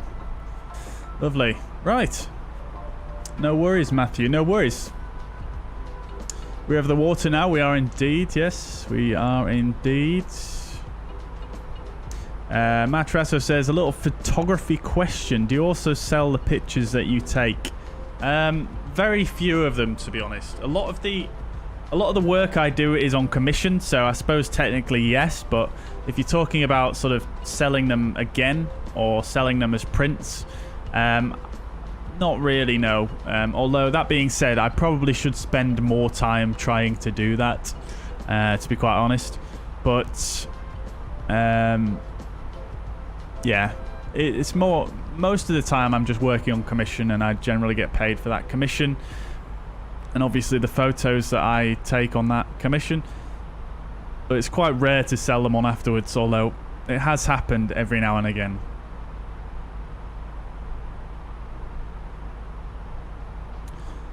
I am using the fly-by-wire experimental version, Matthew. 42 watching, only 25 likes. Thank you very much, FCOM. Do what the man said. Do what the man said. Yeah, if you're enjoying the content, it really does help out the channel, guys. If you hit the thumbs up button. If you're ever wondering sort of why these YouTubers are always like, it really helps out the channel if you hit the like button. If you're ever wondering why that actually is, it's basically because, I mean, it's like Facebook, isn't it? You know, if you see if you're looking on your Facebook feed or your Instagram feed and it's got a lot of likes on it, you know, it shows it to more people essentially. It's the same thing happens on YouTube as well. So yeah, it really does help out the channel, and on YouTube probably even more so than say Facebook or Instagram, because yeah, YouTube has, I suppose, less data to go by, I suppose, so it's more likely to show something with viewers and likes. So that's my theory anyway. I might be wrong about that. We've got ATC coming in 5 minutes. And we've got ATC on Oslo. Yes, indeed. Indeed. Let's see. So it's going to be Copenhagen Control is going to be next for us, isn't it?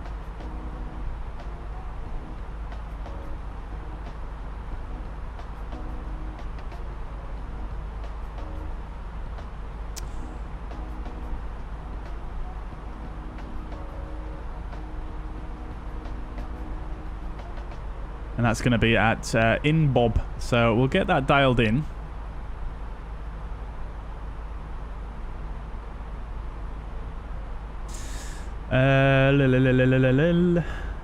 Let's see.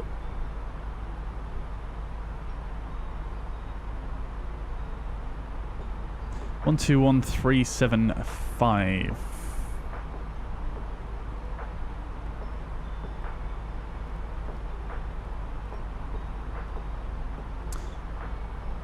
Might as well just tune it. We'll contact them once we are inbound to InBob.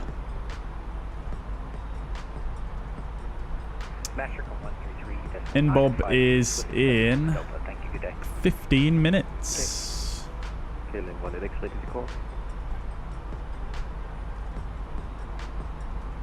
Love to see it. KLM 1NX, you get Amsterdam via the lane go to Charlie departure runway 225, squawk 0374, information Alpha correct.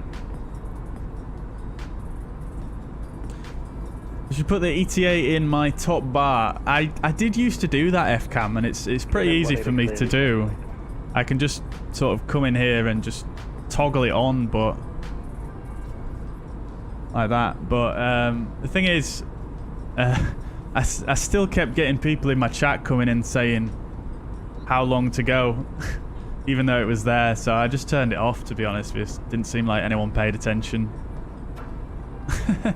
There is also a progress bar up there at the top, very subtly. So it kind of serves a similar purpose. We've got EKDK, then ENOS and ENSV, indeed. Yes, looking forward to it. Should be really nice, actually. A lot of coverage on. Itzhak says, are A320 Neo liveries compatible with the Fenix? No, they are not. No. Definitely not.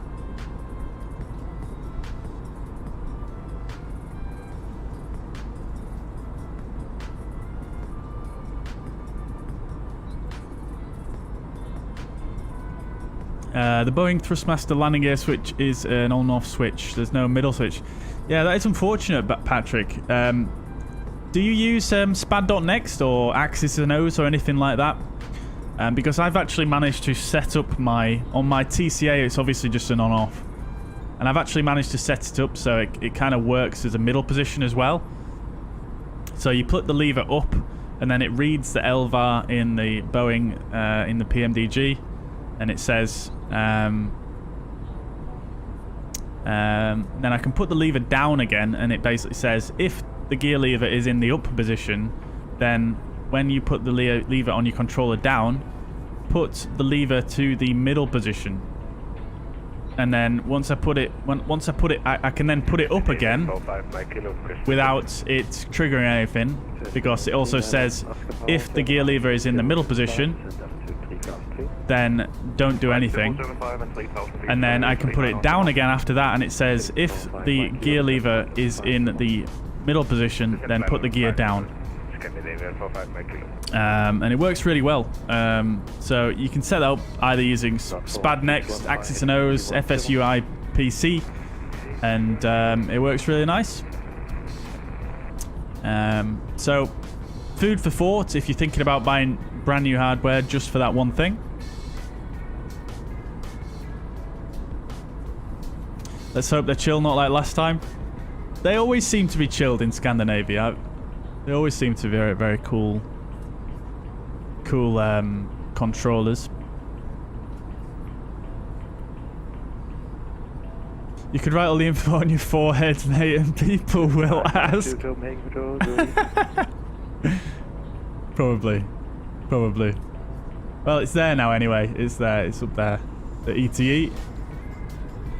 552, you're cleared to land at Heathrow, Bank with 2 Charlie departure, runway 22 left. You climb flight level 70, squawk 1440. Right. In Bob coming up. Well, I say it's coming up. 80 miles off.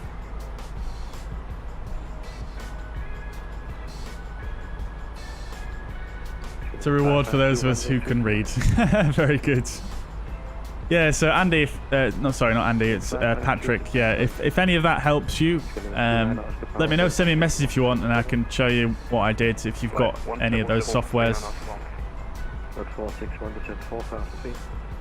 They're landing on 01 right. Good to know, good to know.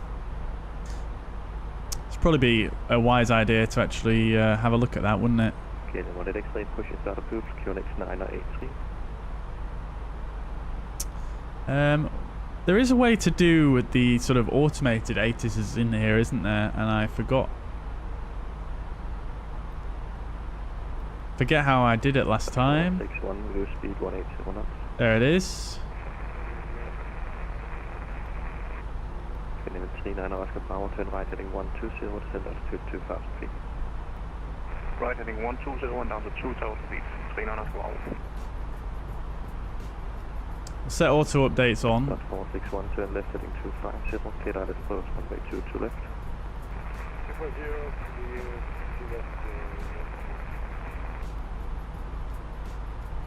Then it sends it to the AOC.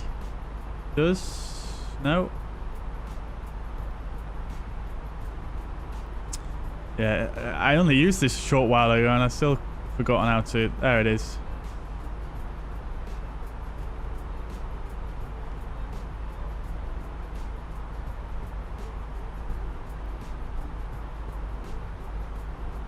Love the printer. I love the printer. Right.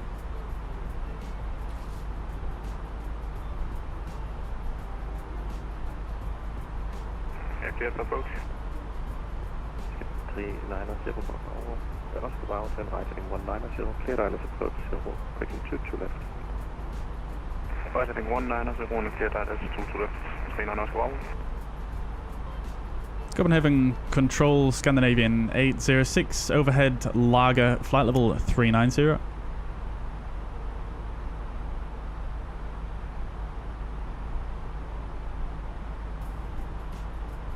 First Scandinavian 806 Copenhagen Control, good evening, identified. Right, cool. I think this guy's using CP DLC as well. Scandinavian 632 over Largen as well for Scandinavian 632. Roger, first Scandinavian 39 Oscar Bravo. EKDB, they are indeed. 1,500 feet. Descend 1,500. Lovely. Not that they'll have much to say to us. 5 Copenhagen Control, good evening. You're cleared to destination via CMIG 9 Charlie departure, runway 2 to right, squawk 1357. No Hoppy connection. Oh, I need to do that in here, don't I?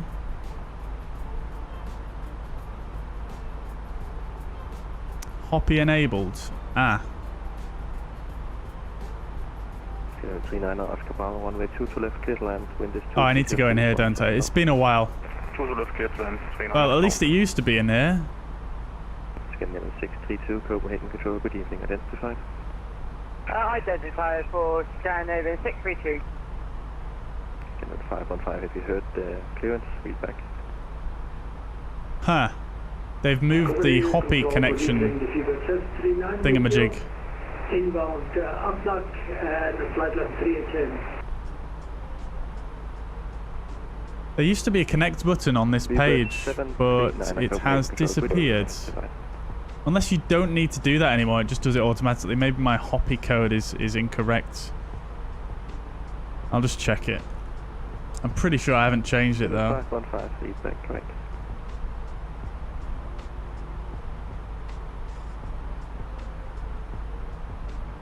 Yeah, that's the right code.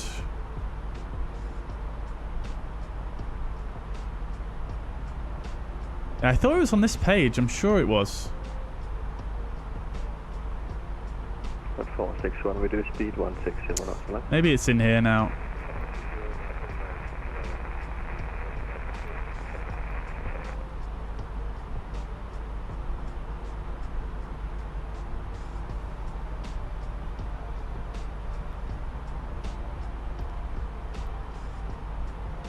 Now I'm gonna have to look on the documentation.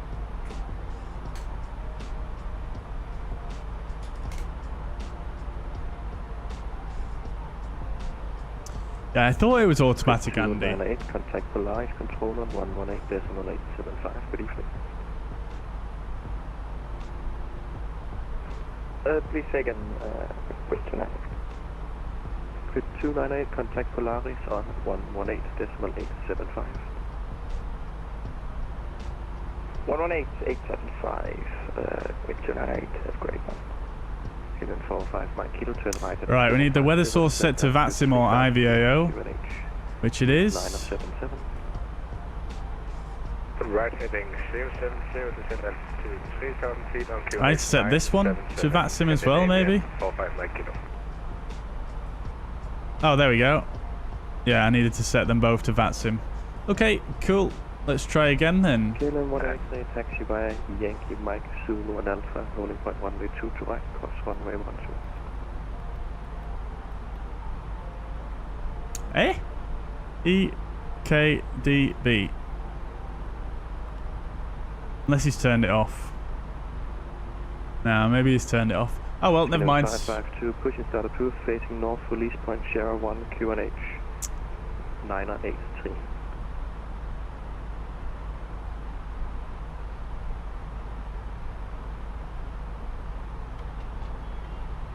Dot 461, runway 2 to left, clear to land, wind 230 degrees, 17 knots. Right, and then after this guy, we're going to go to Polaris Control. Delta 1, via bar 1 Romeo, course runway 12.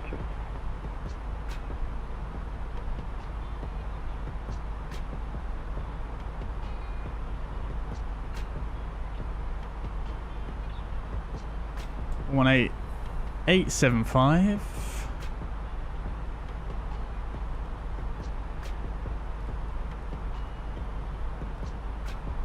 Lovely jubbly.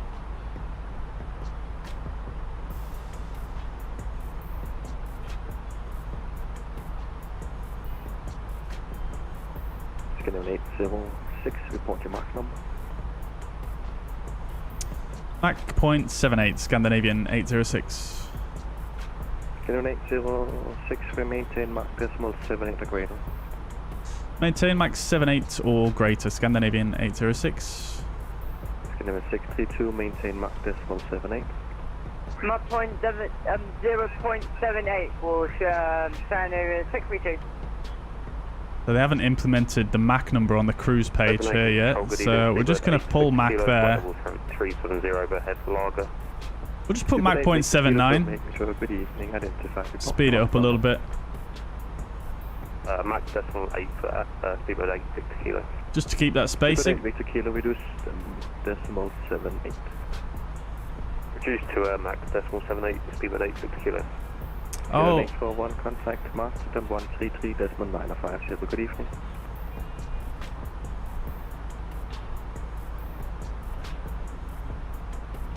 Kilo 45 Mike Kilo turn left heading 290 cleared island. Was that for me then, that transmission? Left heading 290 cleared island 26 right Scandinavian 45 Mike Kilo.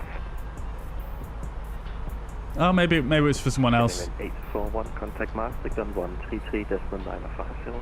Yeah, I think it was from someone who missed it. Look at this. Have I paused the time though? Because I do want the time to be paused. Welcome to Copenhagen, taxi stand Alpha 20 via Bravo. There we go. We'll pause the time because I don't want it to be dark when we get there.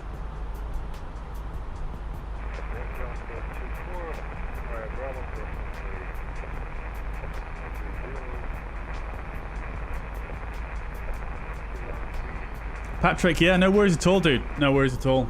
461 negative, stand Alpha 20. Stian, yes, yeah, I think you asked that question a little bit earlier on, and yeah, I have, yeah, it's good, it's great. I would recommend it, to be honest, if you want a free replay tool, for sure. AxisAndOhs, yeah, Patrick, it's just a similar program where you can set LVARs and things like that. It's similar to SPAD.next, similar to FSUI PC.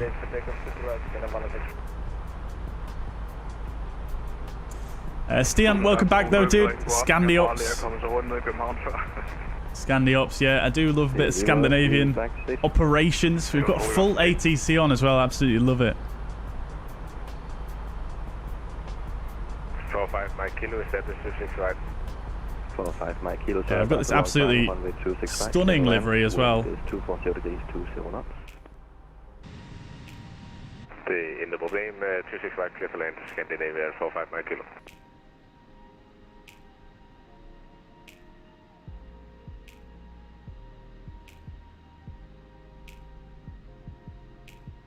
Yeah, the detail on this livery is just insane.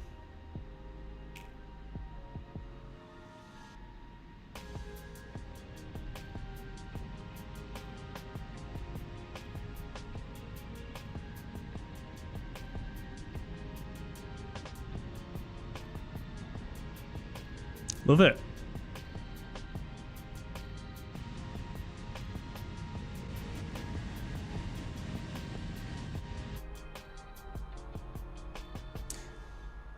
Dio, welcome to the chat, dude. I hope you're doing well.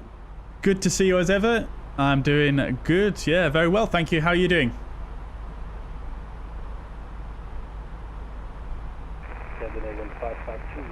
Stian says, tuned into your stream when it's on the ferry. Ah, no worries at all, dude. No worries. Are you going anywhere nice?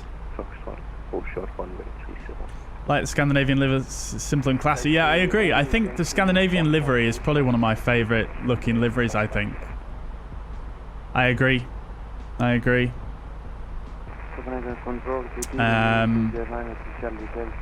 Yeah, I fully agree with that. I like their old livery as well with the orange engines. Very, very nice. Yeah, try the next ATC, definitely. Yeah, Sasha might as well. With Air 993 Charlie Delta, Copenhagen Control. Good evening, squawk 5204. Ah, no. Well, Polaris Control is... They do have CPDLC, but they're using it for clearance only, so...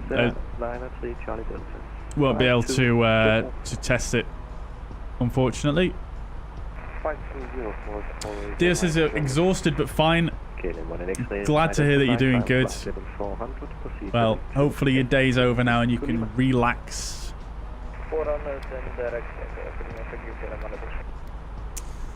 Right. How are we doing then, chat? So, new ATIS.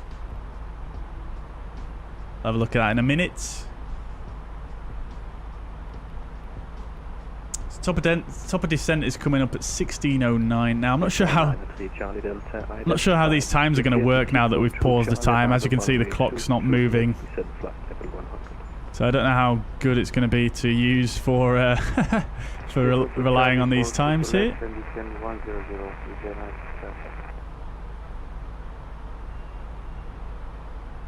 Although it did just change.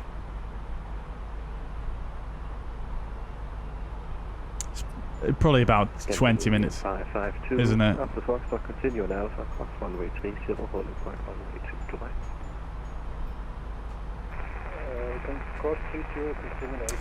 Right, lovely stuff. Okay, so let's go and have a look at the ATIS that we just got then.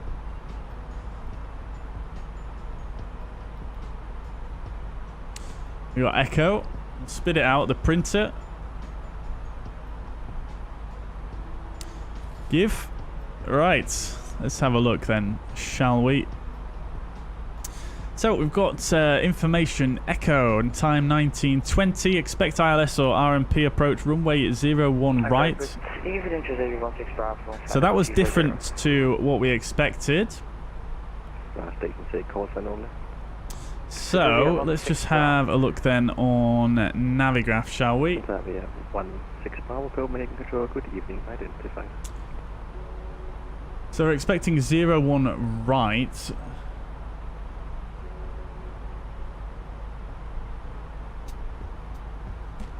We're not going to take the RMP because an RMP didn't really work in the flyby when we tried that last.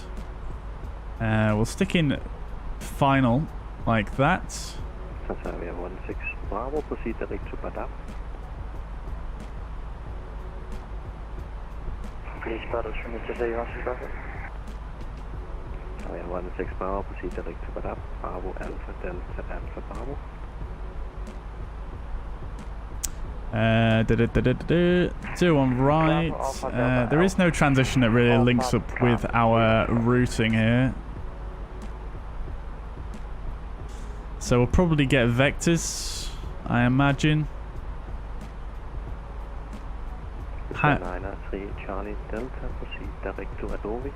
Yeah, I highly doubt they'll give us a completely different arrival just for that. In fact, we'll probably get vectored from somewhere around here. And we'll just get vectored straight onto final like that. It depends how busy it is, I suppose, doesn't it?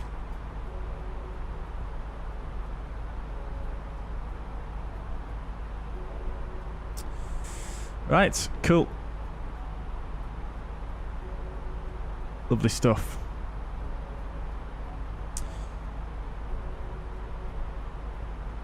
So, let's, we might as well do an arrival briefing now. We've got loads of time.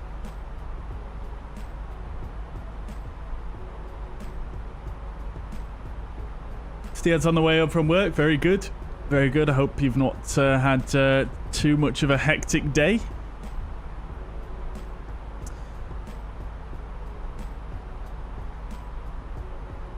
Didn't Scandinavian start using the badger mask on the new livery? If it's it's an automatic fail, the black mask looked noticeable. Yes, they did. Yeah, they did, Chris. Yeah.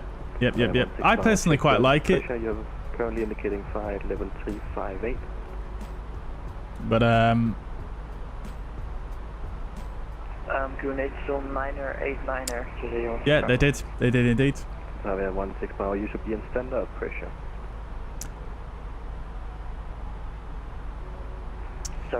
Time to relax. I'm studying accounting and lots of stuff to do. Yeah, I can imagine. That's yeah, sounds tough going. I hate doing my accounts, so I can only imagine how you feel. I can also descend to flight level T50 if you want that to stay on level. Can I watch you land? Yeah, I will try and watch you land as long as we're parked at a gate. Yeah. Obviously, still need to be able to taxi the aircraft.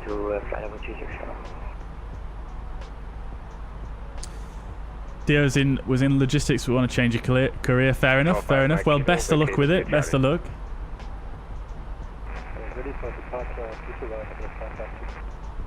Wind 552 runway 2 to right clip takeoff. Wind is. What's the destination? Oslo, Dio. Been a chill day at the shop. Happy to end it off with a stream. Very good, very good. Well, I'm glad, I'm flattered that you chose me to wind down after your day working.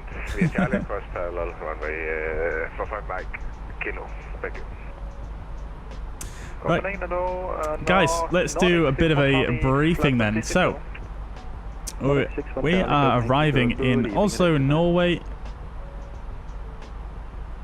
This is a 10-2 Lima. We're using... we've planned for RIPAM 4 mic. Hang on a sec. Sorry, I didn't check, did I? Is there a different RIPAM for our runway? There is. RIPAM 3 Lima. So it's probably best to go with that one. Yeah. Okay, so we'll do that one because that's most likely what it's going to be. So this is a 10-2 kilo chart then. Airport elevation 681 feet. Transition level as per the ATIS is flight level 90. Surveillance service is available. No worries. Vectoring may be used for sequencing. Descenders cleared. So it's a RIPAM 3 Lima for runway. We're expecting 01 right. This is an RNAV arrival. Clearance limit is Valpu holding. Right, so we're going to come in at RIPAM max 250 knots. Then ROXIM max 250, flight level 120 minimum. And then Golf Mike 410. Required altitude of flight level 110. So all the way around this point here. This is quite a common arrival I see in a lot of Norwegian airports, where you have to do this sort of arc into the airport. We might not have to fly all of this. We might be given a direct, so we should... 806 contact Polaris control on 118.875. Good evening. 118.875 Scandinavian 806. Thank you. Bye. Control.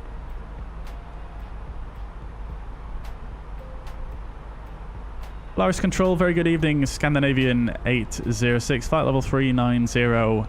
Inbound Danko. 806 Polaris control. Hello. Cleared to ROXIM to join the RIPAM 3 Lima arrival. Expect less 01 right. Sorry, you cut out then. Was that direct to ROXIM RIPAM 3 Lima 01 right, Scandinavian 806? Correct. Lovely, thank you. Right. Scandinavian 03, we are cleared on FSLTL airport established.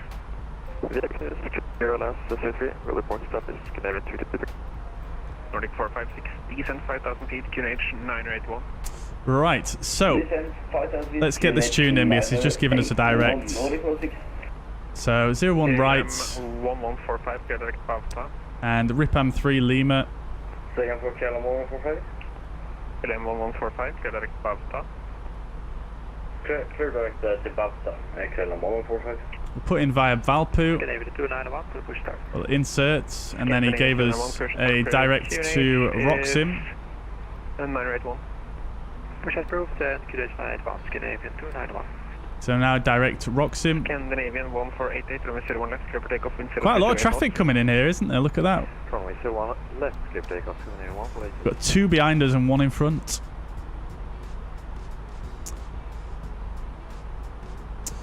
Right, so we're direct to ROXIM now, and that's the second fix on the arrival, which we'll look at in just a second.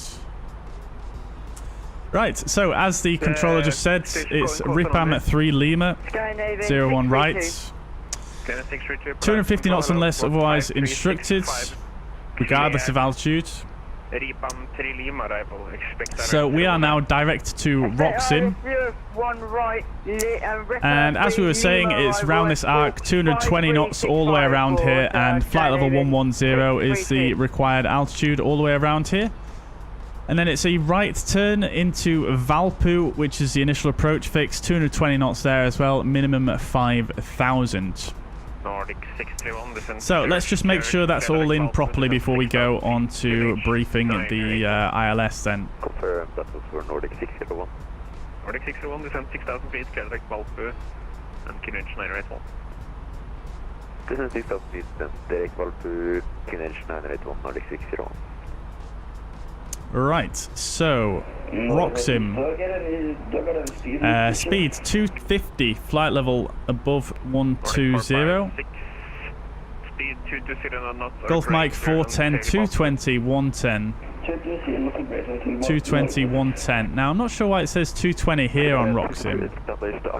Should be 250. Let's just put that in again and see. Still not changed. Okay. Anyway, that's in correctly. And then Golf Mike 410, flight level 110. That's in correctly going round there. Golf Mike 407. Flight level 110. With the information Echo QNH 981. Request EFR clearance to Bijan. 407, 110, 220 knots, and then Valpu is fine as well. Great. Okie dokes. Oh, beautiful. Beautiful. Right, carrying on with the briefing.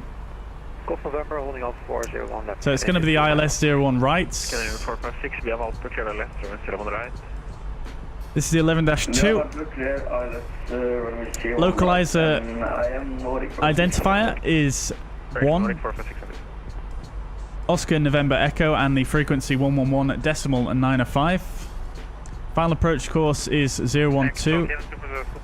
Final approach fix at Zemin.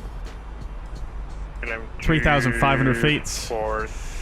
Airport elevation is 682. Runway elevation 671. MSA is the highest in the northwest, 3,900 feet. And we're going to come in via Valpu on an intercept at 080 for the localizer. Mandatory 220 knots there, which we already know, and max 200 knots at Nosler. So once arriving at Zemin at 3,500 feet, we'll descend down the glide slope. It's a standard 3 degrees. Minimums are going to be 871 feet there. We've got a Pappy to the left of the runway. And if we need to go around... Was that for Scandinavian 632? 633 negative. Right, so it's climb track 012 to 2.51, then turn right, and then track 048 to 4,000 feet. So 4,000 is going to be our go-around altitude, and then I'll be vectoring from there.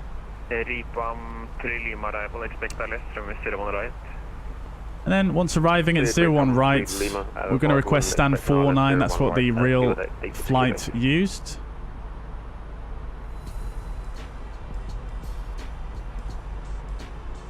So we'll come in on 01 right, and we'll want to roll out relatively far to Bravo 6, I think would be ideal.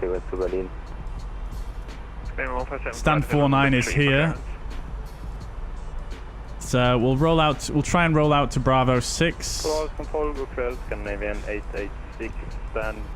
probably medium auto brake, even though medium auto brake might be too much, but we might as well. It's only the only flights that we're doing. So Bravo 6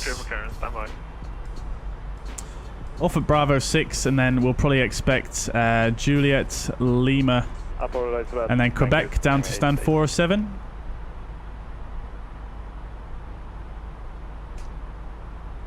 Or it might be Lima, one of these colours, so Lima orange, center, or blue.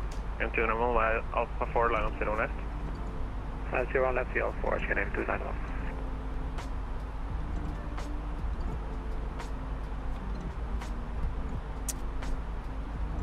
Yeah, so Bravo 6, Juliet, Bravo 6, Scandinavian Sierra, and then yeah, probably right onto one of these. Probably Lima Orange, and then stand 49er. Lovely. Right, so just a couple of other restrictions we wanted to make sure that we've got in. Big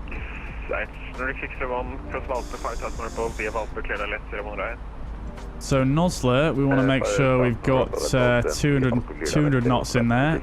Sorry, that's Valpo. Nosler speed 200 above 4,000. I'm actually going to change that to plus 3,500. We do indeed have standard QNH. Shouldn't be a problem. Then Zemen should be 3,500, which is not in there.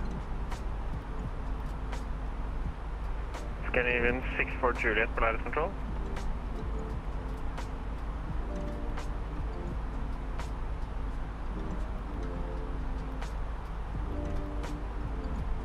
Lovely. Right, and then on the progress page, we're going to put ENGM01 right.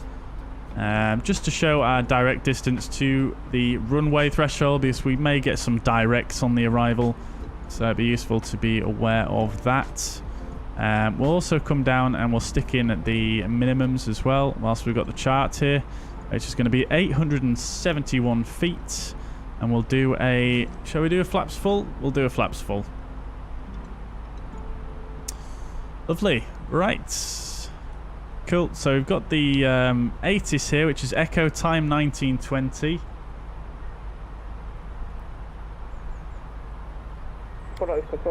There's probably going to be a new one before we actually start our descent, so we'll actually just wait for that. Go ahead.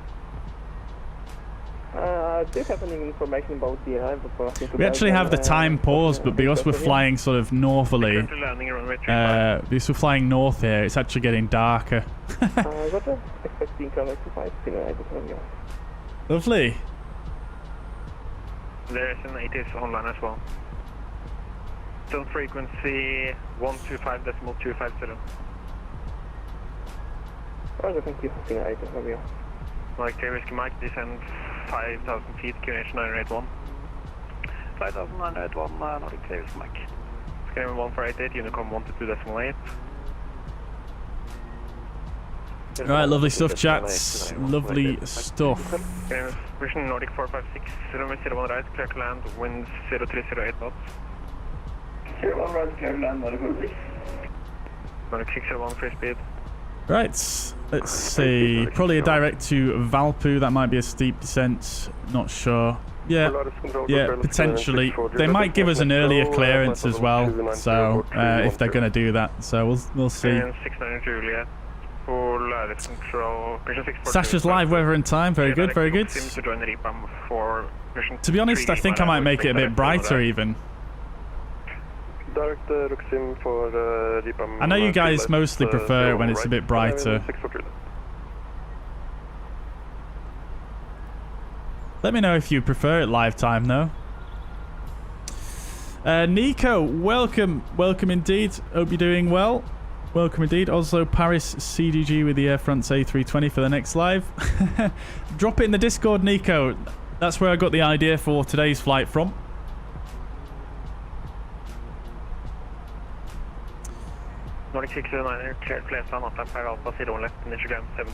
Biggles, welcome. Hope you're doing well. Good to see you. Good to see you.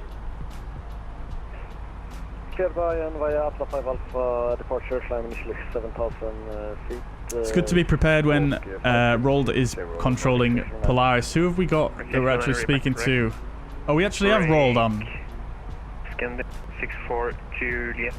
Very good, very good. Well, so far so good. Scandinavian 608 when ready, descend flight level 160 on conversion speed 280 knots or greater.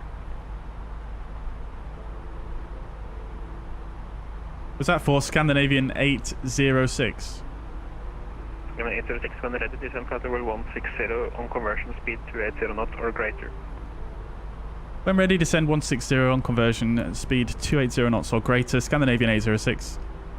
886, cleared Flesland, Atlas 5 Alpha, runway 01 left, initial climb 7000, squawk 3602, correction 3602. He said Scandinavian 608, guys, so he confused me. Atlas 5 Alpha departure, initial 7000 feet and squawk 3602, Scandinavian 886. 886, rear correct, brake, Scandinavian 157, cleared to Brandenburg, Oxat for Alpha departure, runway 01 left, initial climb 7000 feet, squawk 5704.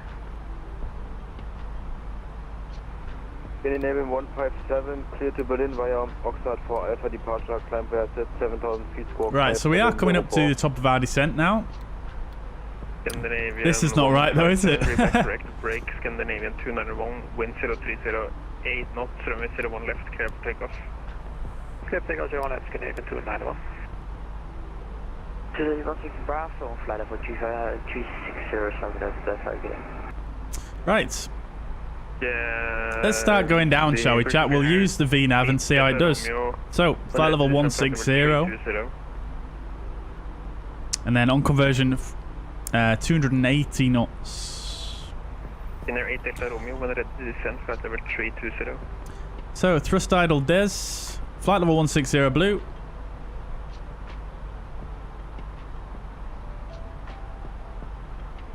In there 8 Delta Romeo, Polaris control. Nordic 6, making it out of Bravo 6. Oh, interesting. It's descending at... usually it descends at 1,000 feet per minute until it intercepts the path. It's not doing that. KLM 240, are you back? If you are up, once you return to your seat, we ask that you remain seated till you Someone down there? Good to see. 145 taxi, Romeo, Papa, November, holding point, discretion, Romeo, Papa, Mike, holding point 01 left. Yeah, we will do a DI before 01 left. Right. We should have a new ATIS now. 145, Roger, Romeo, Papa, November, holding point, discretion, DIs. I don't think we do though, because it's not popped up. You know, DIs Alpha Task. Okay, taxiway. Yeah, this is the same one. We'll use this data for now then, because we have started our descent, so... Right. I'm going to turn the music down as well for the arrival. QNH 981. KLM 240, Polaris control. Temperature 0. Nordic 3, Whiskey Mike, descend 4. Wind 030 at 8 knots. And the transition level is 9-0. Oops. Scandinavian 632, when ready, descend flight level 160 on conversion speed 2. We're going to do a flaps full landing, and everything else is set. On conversion, descend to 160 for Scandinavian 632. Scandinavian 632, confirm when ready, descend. NADP2 procedures at Oslo, so all of this data is absolutely fine. Control, hello, and Union Maris, but again, Unicom 122.8.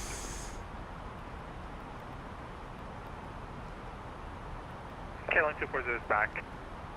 KLM 240. Excuse me. Copenhagen 121.375. Copenhagen 121.375. Cool. So that's all set. KLM 115, version 1145, Copenhagen 121.375. We definitely don't need to descend this quickly, so I'm just going to go BS 1000 initially. Copenhagen 121.375. Actually, we'll split the difference. We'll go VS 15 because I do want to be a little bit below the profile because we might get a direct, like I say. So we can actually look at our progress. We can look at this. 126 miles to go. So if we triple that, we're going to get 375. So we should really be at flight level 375 at the moment. So we're actually quite low. So we'll slow the rate of descent down. Because obviously the VNav works out the path based on obviously this little wiggle here, which we might not have to fly. So we probably could have descended maybe a bit later, but let's keep ahead of the curve here, especially after Stian's warning. if you will. Looking nice and snowy down there. Very good. Scandinavian 157, request data push. Scandinavian 157, straight Persian starter period, do not block Golf, QNH 981. Biggles, thank you very much for the reminder. Record. Definitely, definitely. 981. Nordic 601, taxi Tango, Papa Delta, hold short, hotel. One thing I do like about Flight Control Replay as well is it actually saves the weather as well from when you record it, which is quite cool. Scandinavian 64 Juliet, clear like not flat. I'll start recording in a bit because I don't want the replay file to be massive. Station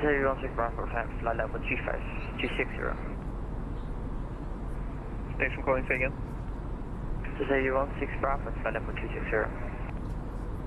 This has reset its size. 2716 Bravo, Unicom 122.8. 122.8, Scandinavian 886, request push and start.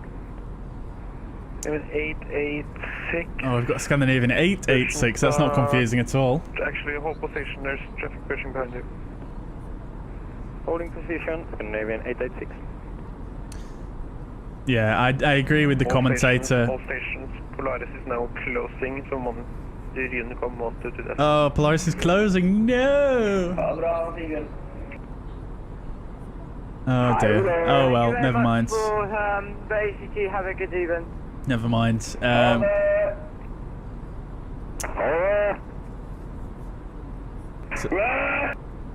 my days. What is going on? Right, so yeah,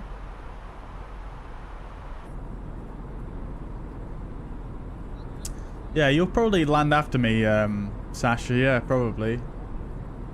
Let's see, have we converted to... yeah, we have. So, he said 280 or greater. We'll go for 290.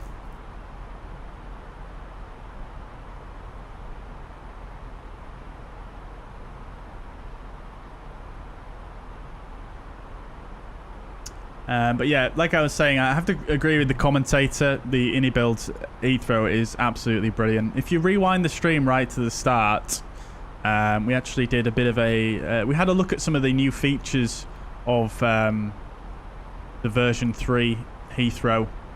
And yeah, worth a look. It's really, really good. Right, anyway... QNH is 9081 down there, so we'll set that on here as a reminder.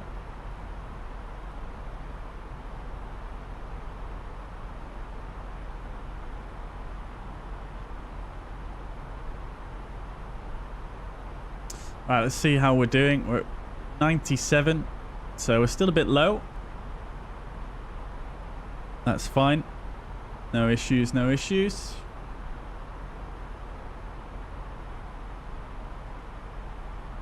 Clouds look amazing, don't they, guys? With that sunset.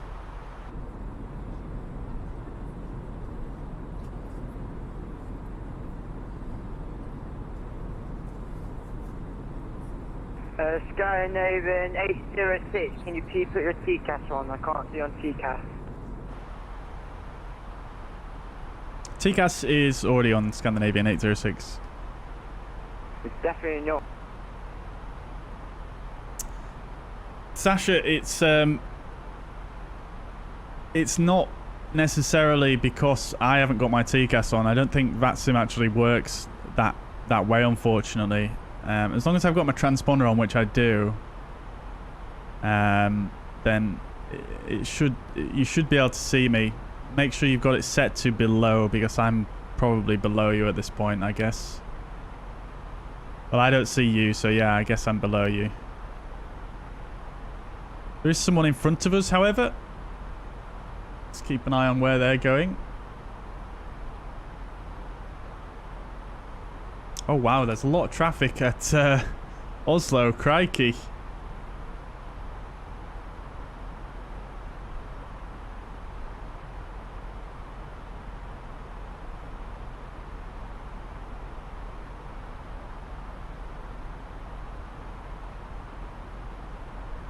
Yeah, we're quite well in sequence, though, I think, to be honest. We're quite well in sequence. So I don't think we'll have too many issues. I'm just going to monitor and see what this guy does in front of us. Scandinavian 6-4 Juliet. See if he gives himself a direct across here. See if he shortcuts it. Oh, baby, look at that. Love to see it. 806, I can see him TCAPing him much.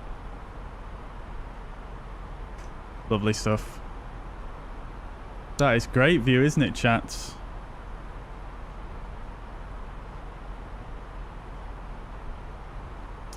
Oh, baby.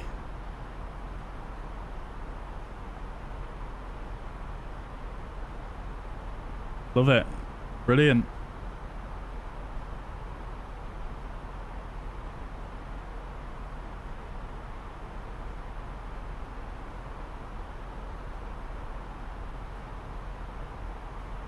Yeah, Sasha, we'll watch. We'll try watch your replay as long as, like I say, I've stopped the aircraft for sure. For sure.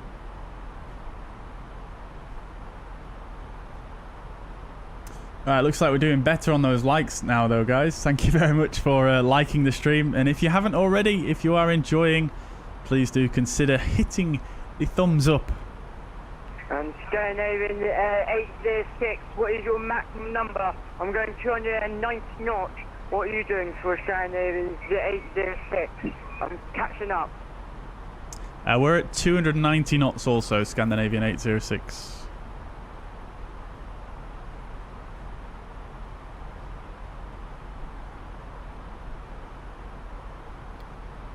It does look like he's catching me a bit, but I don't understand how if he's going the same speed as me.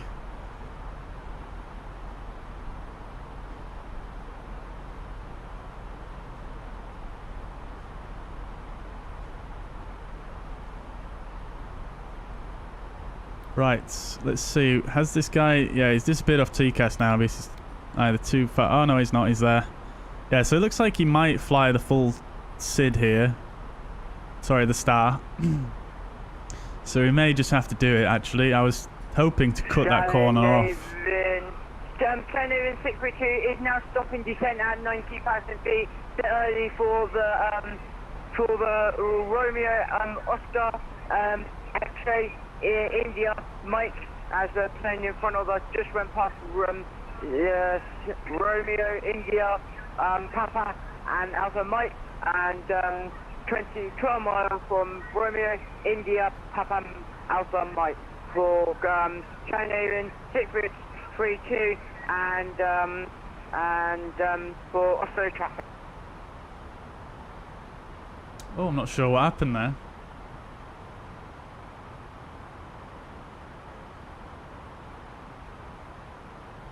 I think that plane passed over the top of him.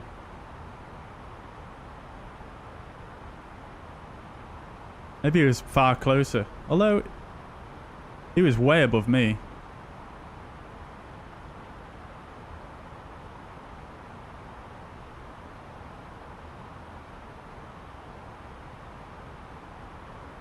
Right, I'm just going to send a... Scandinavian 6-4 Juliet. is now descending to 18,000 feet for Scandinavian 632.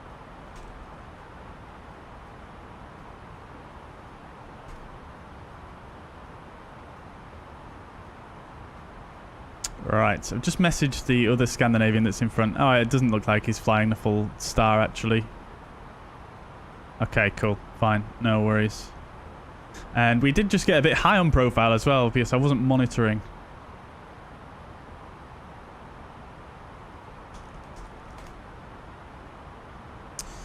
Right, cool. We got high on profile because I wasn't paying attention, so we've got 56 miles. We should be at 150 now, so we're a bit high, as we can tell with the green balls. So let's increase that speed a bit whilst we're still above flight level 100. Although, having said that, there is a restriction here at Rockham. However, uncontrolled airspace, so I suppose not a big deal. Scandinavian 632 is now descending to flight level 12.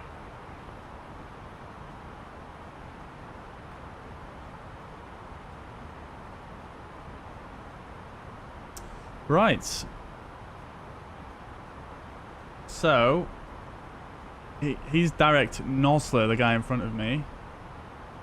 So he's going straight to the initial fix for the ILS.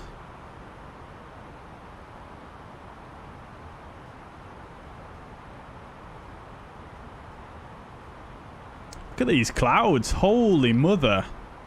What temperature is it? -7. Okay, let's get the anti-ice on.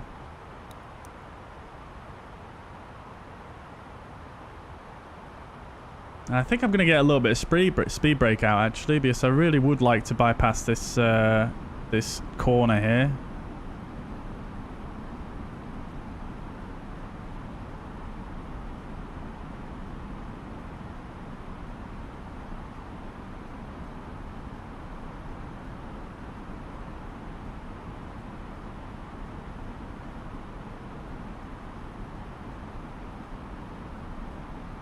Let's go direct to Valpo.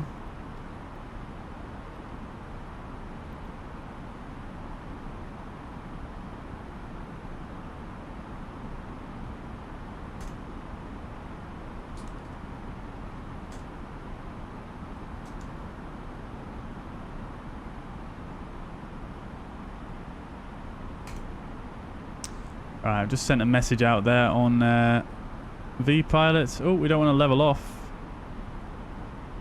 Let's keep coming down.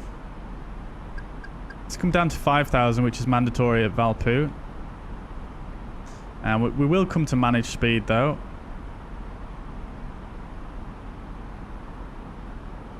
Keep the speed brakes out. We'll go to half speed brake.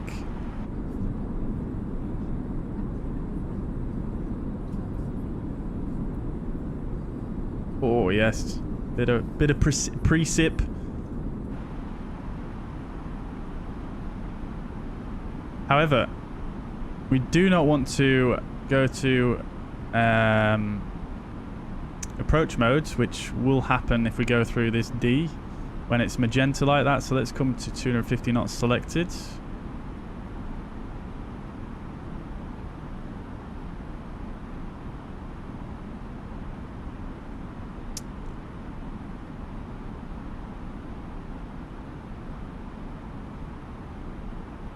Yeah, so this D is white now. That means it's not going to activate the approach phase on its own. So I'm actually going to do it myself because we're on selected speeds. Got no ATIS, so let's actually just turn that off because they're gone offline now.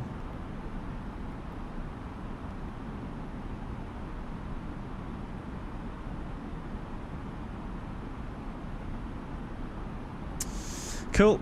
Right. Let's look at the weather. 1950. Light snow. 981. 030 at 9. Let's go to local altimeter now as well.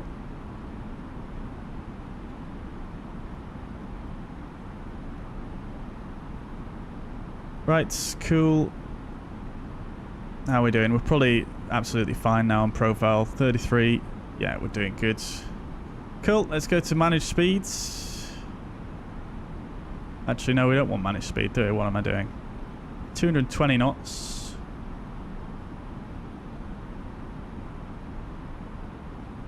Bring the speed brakes in. And we'll do the approach checklist. So, approach checklist. BARF set 981. Seatbelt signs. Completely forgot about you guys in the back. Get the lights set as well. Seatbelt signs are on. Minimums are 871 feet. Auto brake is medium. Engine mode selector is in normal. Approach checklist complete.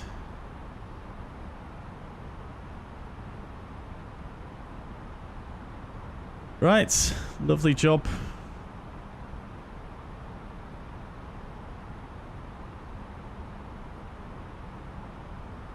What frequency I'm on?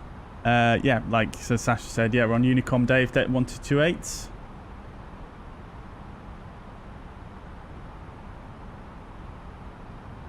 Just had a resolution advisory to descend below an easy. Holy crap. What the heck?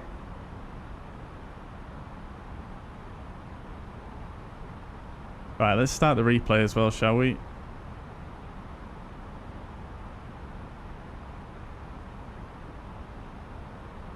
Hello? You start recording, please? There we go. Right, coming up to 5,000. 5,000 is required at Valpu, so that's fine. We'll level off there, so I'm a little bit ahead of profile. 290, 200 knots as went direct to November, Speed, Alt Star. Sierra, Lima, Alpha, and 30 miles from there for the Scandinavian 632.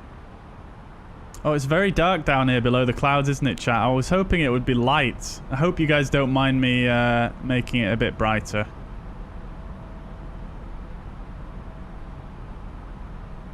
If you want it to be dark, let me know, but a bit brighter would be quite nice also, I think.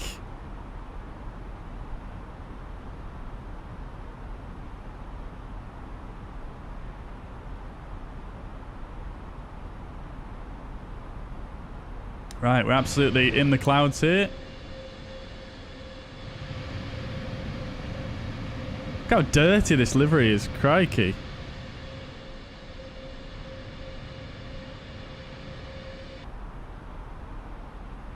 Right, so we'll get the LS push buttons pressed.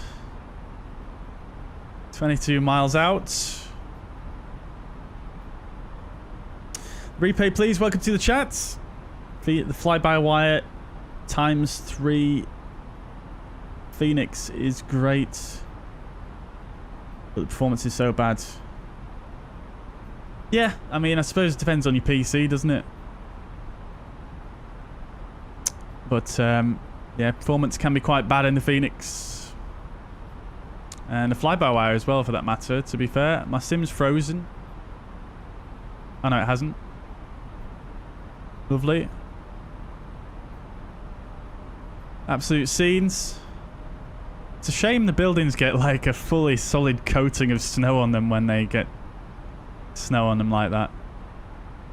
Little church down there.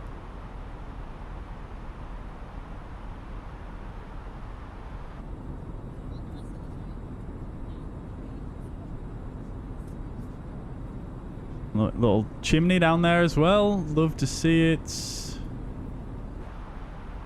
Right then. So Valpu, 220 knots, 5,000 feet. We're looking good. Right turn into Nosla now.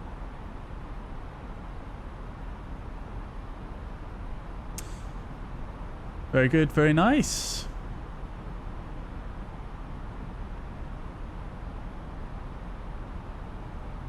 Right, let's say we're cleared for the approach. Arm approach. Cat 1, glide slope blue, localizer blue. Cat 3 single.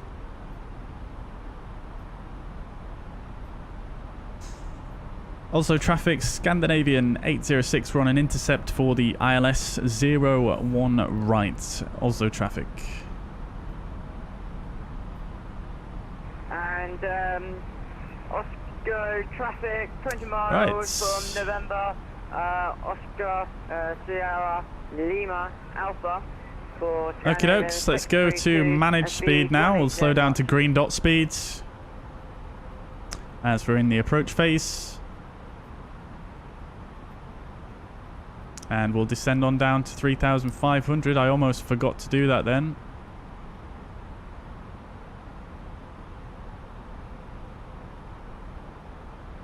Thrust idle, open descent. Glide slope is coming down, but we'll probably beat it.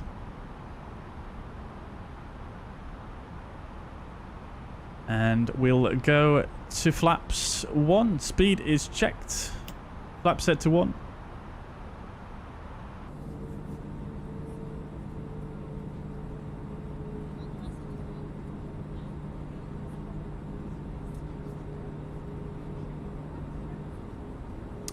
Fantastic sounds in the A32NX, have to say. Right, lock start.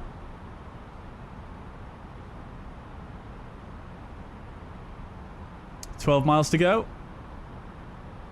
We're looking good.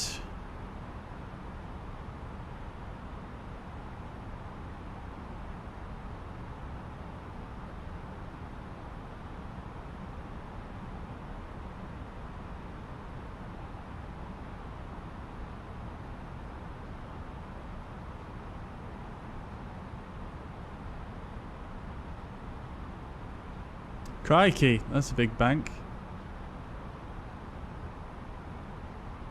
Right then, guys, I think I'm going to manually fly this from here because I kind of want to get a feel for the fly-by-wire.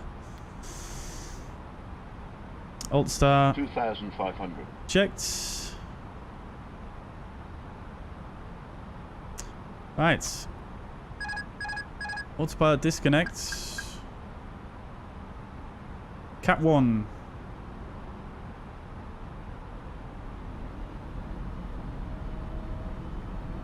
Lock.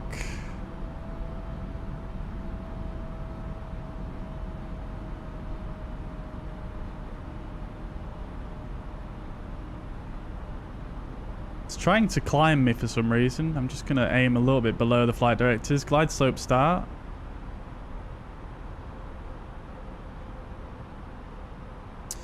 Set the go around altitude.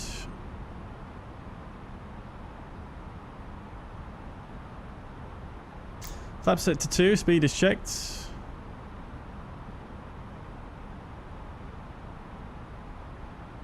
Notice the Fenix, the fly-by-wire does this sometimes, where it sort of hunts for the glide slope a little bit. Hunts for the localizer. It's not that great, really.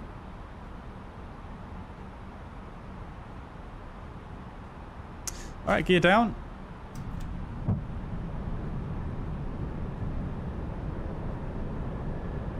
Flight attendants, please prepare for landing. 2,000. Checked. Contact. Flap set to 3. Speed is checked. We'll bing the cabin. Arm the spoilers.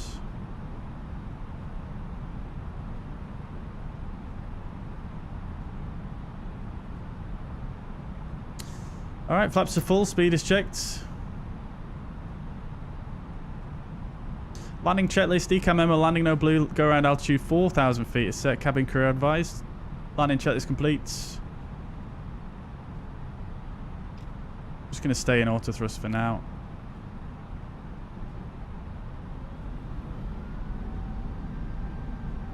Okay, auto thrust disconnected.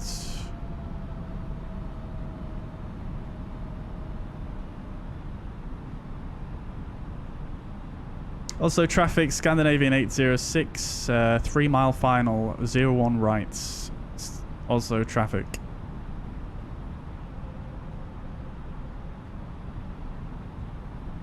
$1,000. Checked, stabilized. We've got 11 knots, slightly from the right.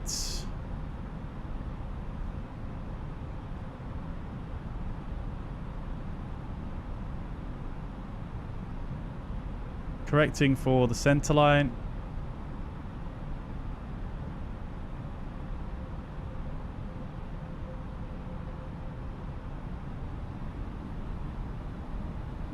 $500. Flight directors off.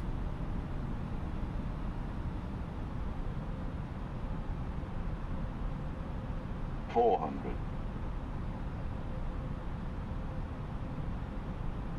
above.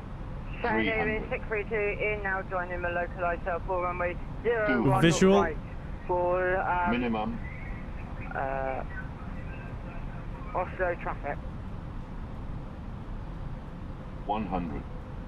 Got traffic, Seabird 86 kilos inbound Valsfield 50. Recon 3 Lima arrival number 20. Retard. Retard 10.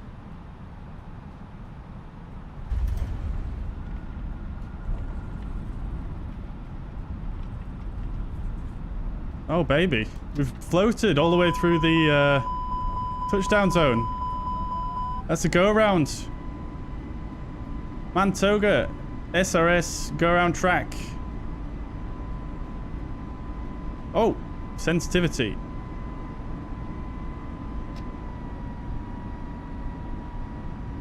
All right, go-around flaps. Gear up.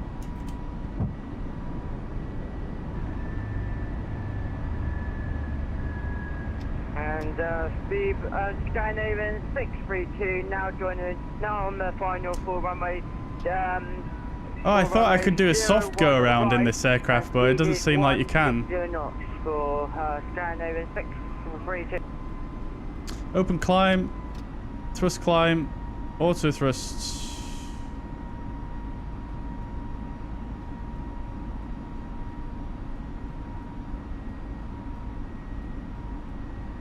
Alright, flap set to 2. And then 1.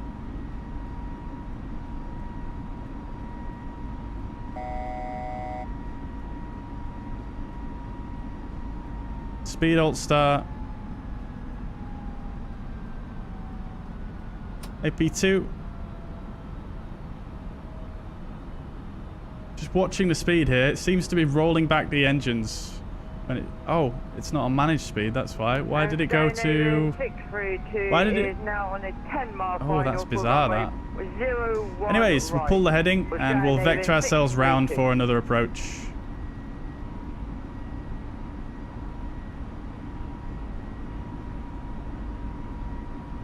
Right, flap set to 0.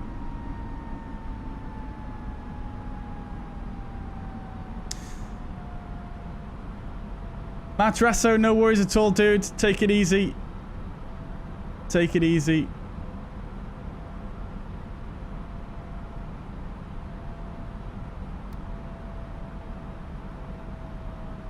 Also, traffic Scandinavian 806. We've gone around for 01 rights and we'll vector ourselves on a right traffic pattern for another approach onto the ILS for 01 rights, Oslo traffic.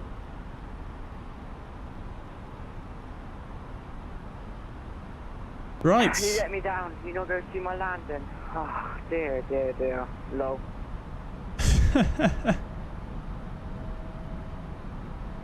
Right. Okay. So we'll go track mode.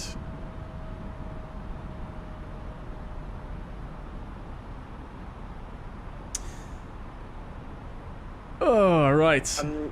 Look out for mountains. Yeah, we're at the go around altitude anyway. So know for what I need to be aware of. Is it wind?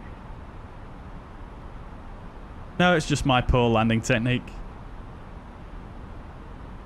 You got 16,000 subscribers and you can't land a plane. Ah. that just go that like £10,000 for Scandinavian. Unfortunately, my subscriber count isn't coincident with my abilities. Right.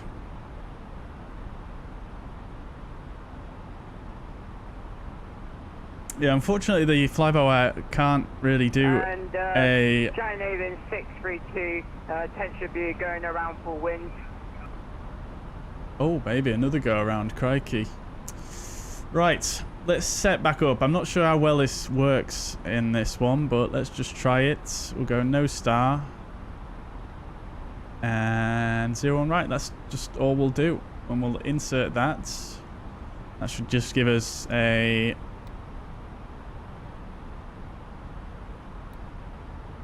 final. There we go, lovely. Oh, I think I know why it's doing this. I think I know why it's doing this thing. I think it's my controller, actually. Let me just check this real quick. To the left-hand side, quite high, 45 knots. So it's not my rudder, but it might just be this here. So I'll just set a slight dead zone there. And it might just stop hunting around like it is doing. Naughty, naughty.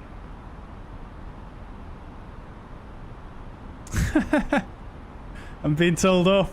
I'm being told off. There's no one around here, is there? So it's not the end of the world, is it? I'm just joking, guys. I'm just joking. Where, let's just refresh and just actually make sure there's no one around us.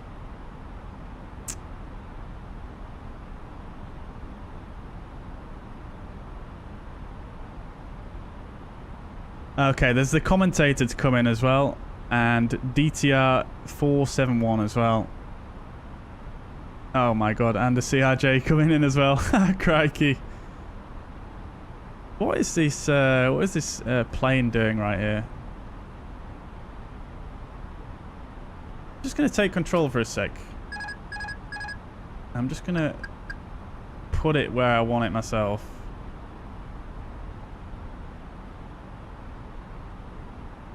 Your flight director's off. Also traffic speedbird 860 kilos inbound, not for 2, inset the outlet 01 right, approximately 15 mile final, Oslo.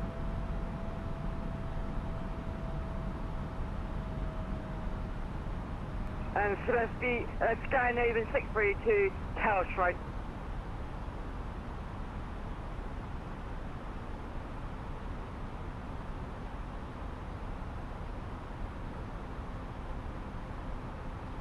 Scandinavian 632 did go around for wind, just be careful.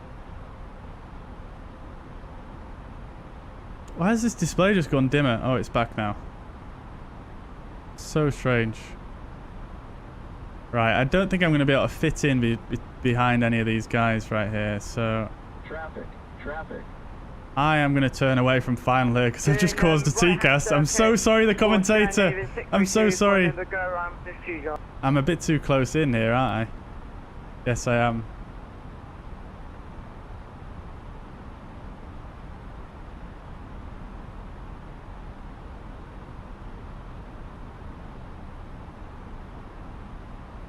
Right, okay. Let's come out a bit here. Scandinavian 806, I did go around, so I can't complain.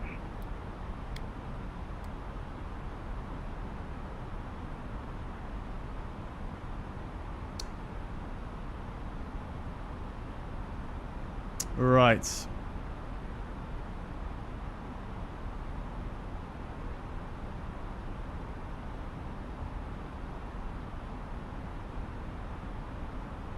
Let's just put my TCAS on all.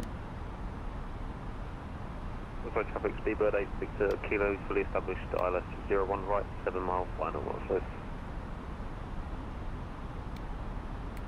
I don't see this other aircraft. There's someone behind the commentator.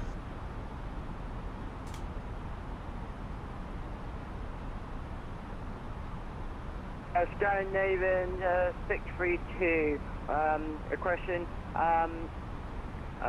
Scandinavian 806. How far miles out are you going to for Scandinavian 806? I'm just trying to coordinate that. Danish 471, how far out are you from 01 right? 11 miles out of the runway 19 left, Danish 190. Great, okay, thank you. We'll sequence in behind you then. Scandinavian 806. And Scandinavian 632 or Scandinavian behind you for Scandinavian 806 will be behind you and give you a 2 mile final for touchdown.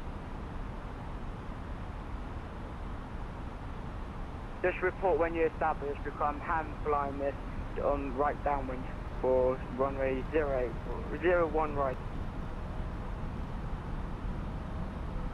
Right, we'll set ourselves with an intercept. Roger, we'll report established as Scandinavian 806. And you can watch me, Scandinavian 806, you can watch me again. Might have to go all the way around, all the way through the localizer here and back on ourselves actually. So we'll do a circle. Flight director off, yes, I'm aware, yep. It's because I'm hand flying at the moment. And the autopilot was doing some weird things, so I just turned the flight director off. I'll probably turn it back on once we complete this turn.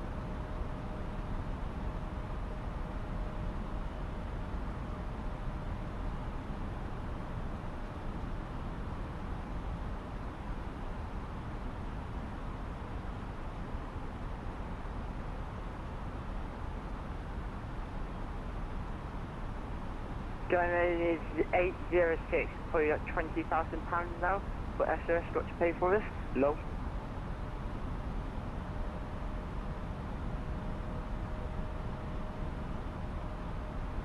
Right, okie doke. So we're rolling out onto that heading. And that's probably too shallow of an intercept. So I'm just going to give ourselves a little bit of a turn to the right here. We'll go back to normal heading mode. We'll turn the flight directors back on. Scandinavian, we'll push to level off. Is on the downwind now. AP2. About gone past 10-mile final. We'll go to 15-mile final to establish for Scandinavian 632. And we'll just give ourselves a little intercept here. 806. And we'll just tidy up our altitude.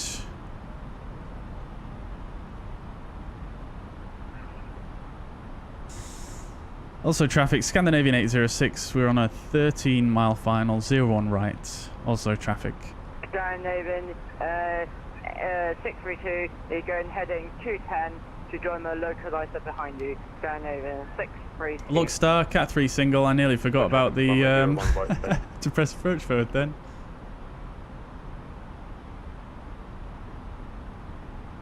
Right, okie dokes then, chat. So we'll go to flaps 1 now. Speed is checked. Flaps set to 1.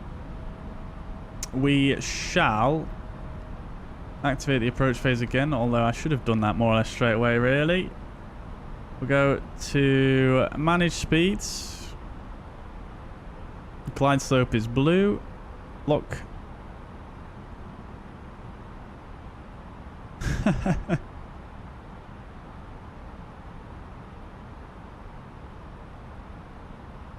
ILS instruments Lysum. I like that one. I've never heard that one before. Glide slope star. Right, speed is checked. Flap set to 2. Gear down. Scandinavian 806. Yeah, we're established on the ILS. 01 right, 10 miles. Roger, I'll go in behind you now. Scandinavian 06. I don't know, a plane coming downwind, coming on approach. Lovely job. Go around altitude is set. Right.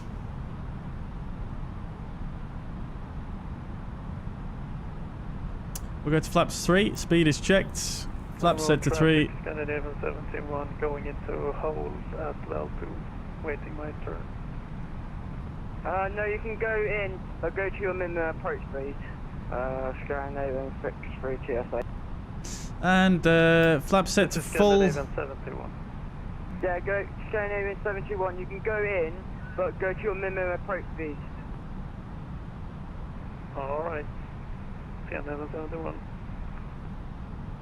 Okay, I'm on the 30-mile final, and Scandinavian 806 now is on final, about 5 miles. So if you just go in on your minimum approach speed. Okay, chat, let's try this one again, shall we?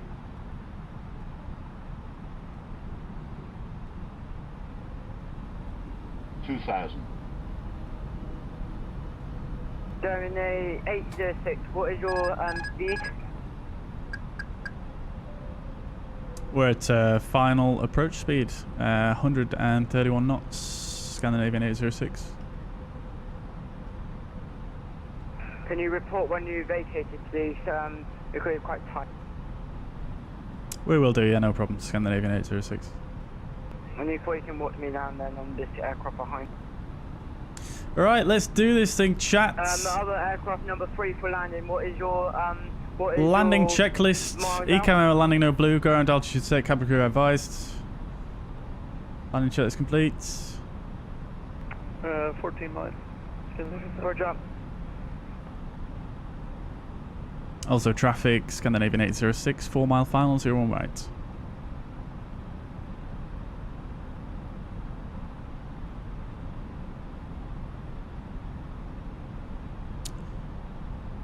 My approach went so well last time, I just completely screwed it up right at the end.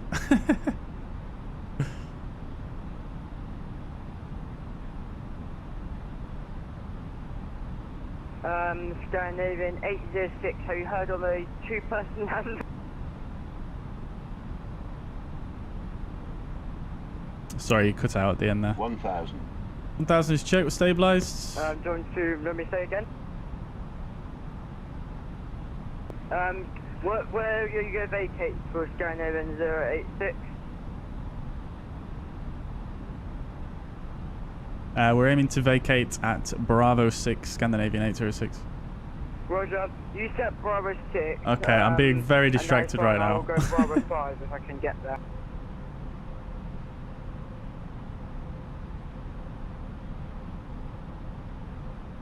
$500. Checked.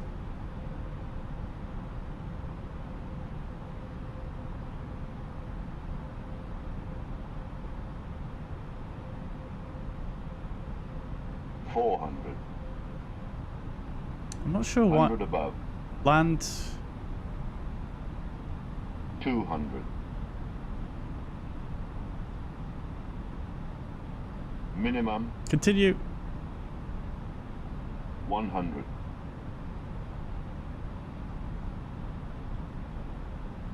50, 40, 30, 20. Retard. Let's establish 10, runway 5, 01 right, Scandinavian 71. Spoilers, decel. Oh, we don't have we don't have auto brakes set. It looks like it's max manual. Reverse green.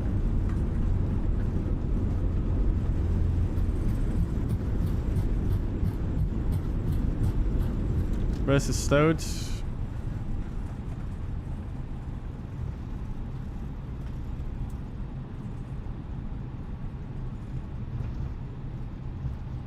Scandinavian 806, vacated 01 right at Bravo 6, also traffic. Alright, there we go. That was a bit better, wasn't it, chat? That was nice and soft, but we were left of centerline, weren't we? Speed is 180 knots. Right, let's get the landing lights off. And taxi light is still on, love to see it. Right, we're going to go straight ahead here. On a 3-mile final for runway 08 right. Start the APU. We'll get these flaps up. Spoilers disarmed. We'll get the predictive wind shear and weather radar off. TCAS can come off. Transponder can come to auto. After landing checklist, radar and predictive wind shear are off. After landing checklist complete.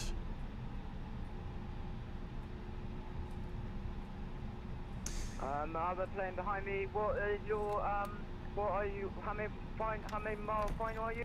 Landing rate predictions in the chat. Let's go. What's your call sign? Weather is worse. It's not great, is it? It's not great. It's not too bad though. Like we didn't have too much crosswind, so yeah, it wasn't too bad. On a 1 mile final, so perfect time. Oh, strobes as well. Here's Sasha. Is there some music playing, or is it my music? It's my music. Thought there was like some cabin ambiance. Right, we're going to take a right here into orange as we briefed. Here comes Sasha.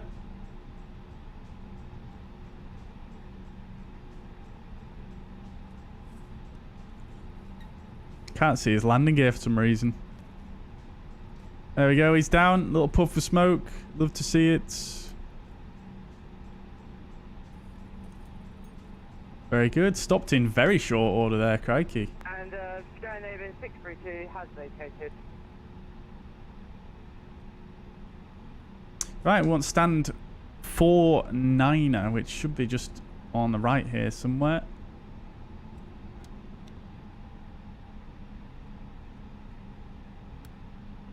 That's 5-3. Scandinavian 632, runway vacate. Have I missed 49er? Might be in this one 49er actually.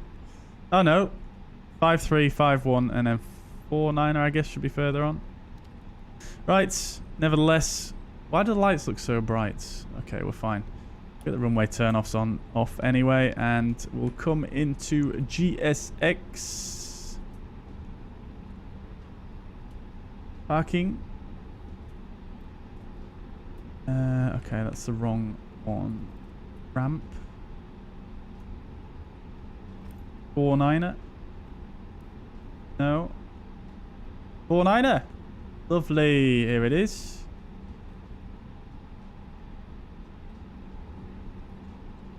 Cool.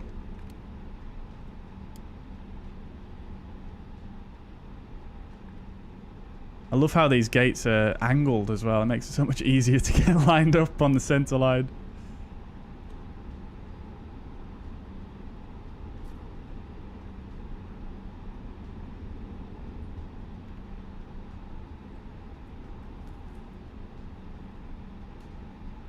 Lots of snow in the UK today. No. Not that I've noticed anyway, not where I am.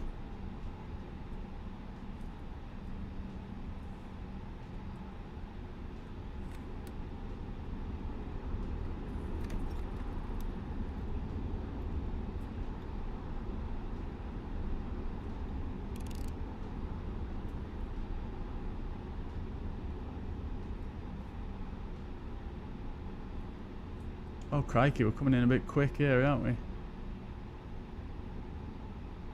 Right, let's see whether I actually got on the centre line or not then.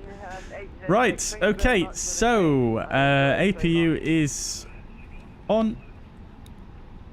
We get both engines turned off. They can like come off as well. Seatbelt signs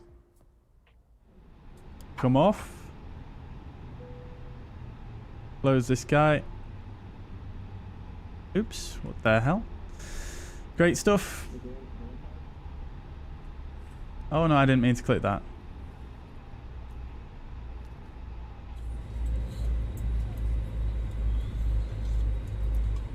Additional services, that's what we want. Request a GPU. Operate the jetway. Look at these fantastic jetways. Oh, these are GSX jetways actually, aren't they? I should have disabled them because this scenery has some custom jetways, I think. Then we'll request a deboarding. Right, cool. Pumps off. Now wait for that GPU to arrive. Right. Parking checklist. Parking brake is set. Engines are off. Wing lights are off. Fuel pumps are off. Parking checklist complete.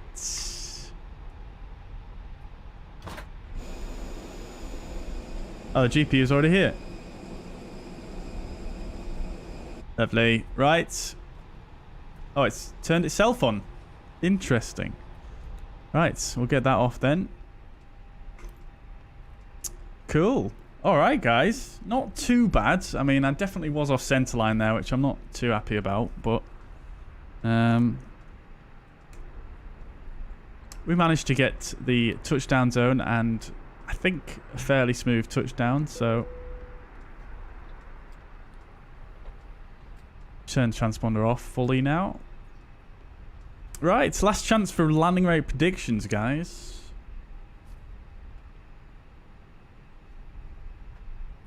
I think this time SimToolkitPro has recorded both of the... Well, it's recorded the most recent touchdown, I think.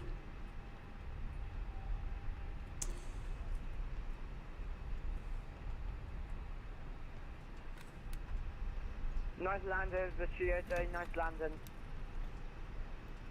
Right then, guys. Well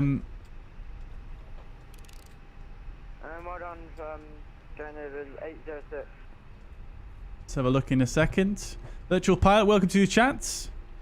How am I? Do I have the rudder in the Fenix? It's extremely sensitive. No, I don't. No, I have it on minus 70. Minus 70%. Dio's coming to London next Saturday. Very good, very good. Any good plans over in London, Dio?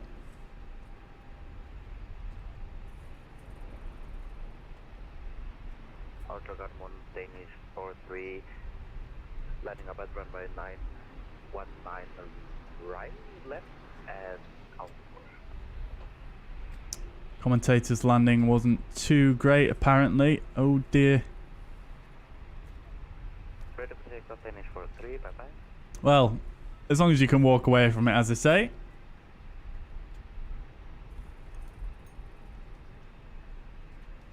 Go around again, Dio, yes. Yeah, it's go around week. Did you not hear? Go around week. Oh, wait. Actually, the other go around was last week, wasn't it? Well, we might as well continue the go around trend. Let's do a go around every stream this week. Right then, guys, let's have a look at the landing report then, shall we? So, bringing up the fuzz pad. So, landing rate was indeed, it was a pretty decent 145 feet per minute. So, not too bad. Pretty good, actually. Fairly good. We got touchdown zone easily there, just after the aiming point, which was very nice, actually. I was quite happy with that. And then centerline deviation left by 14 feet. So I think what happened there was, if I get a...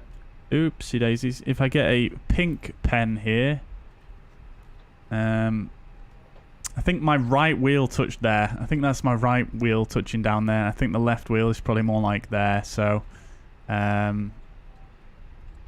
not right on centerline, but not actually too bad. We're going to have a look at a replay in just a moment. But we shall see. So, who wins then? Who wins today? Who wins today? I think the commentator wins, doesn't he? Oh, Biggles with the 158. That's close, yep. But I think the commentator did 140. I think the commentator is the winner. Is the winner indeed. Congratulations. Right.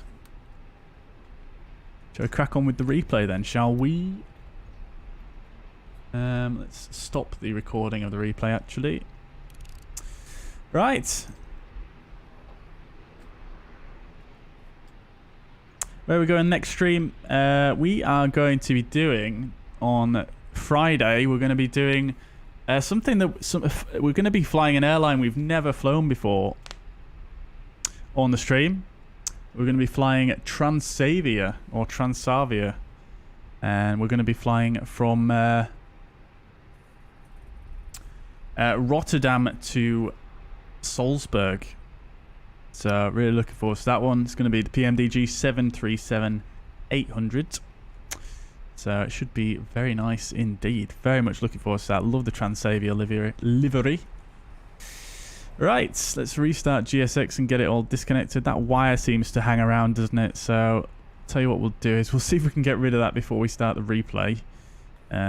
So we'll probably have to call the GPU back and then get it to leave. So yeah, hopefully that's the way to get rid of it.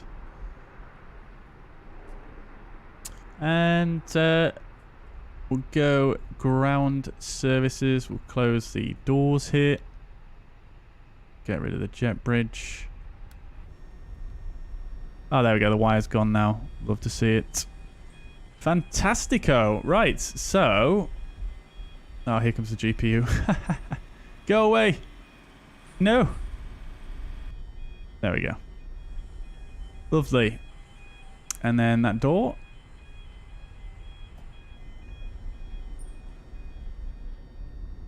There's Sasha next to us. And a British Airways. That's the commentator. Very good. Look at the nav lights on the ground there. I love to see it. Very, very atmospheric here in Oslo, isn't it, today? I think the doors got muddled up with the jet bridge. Not sure. I think the door's going to probably close now, isn't it? Now the jet bridge comes back.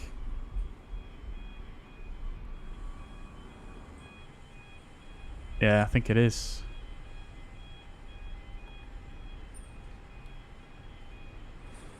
Maybe not. Right. Well, that's a mystery. I did click that before. Okay, it has worked this time. Right, fine. Let's do the replay then, shall we? I'm going to load it in with the weather as well and see how well that does. So what's going to happen is it will go to a loading screen. I think that's how it works. There we go. Am I flying another leg? I'm not. No, Biggles. Not today. Can someone explain how to rate the landings? Yeah, I suppose it's just... I mean, personally, when I'm looking at whether my landing is being good or not, I'm looking primarily at whether I got the touchdown zone and the center line first, and then if it's a smooth landing. Right, let's play the replay. This doesn't quite look like the weather conditions we had.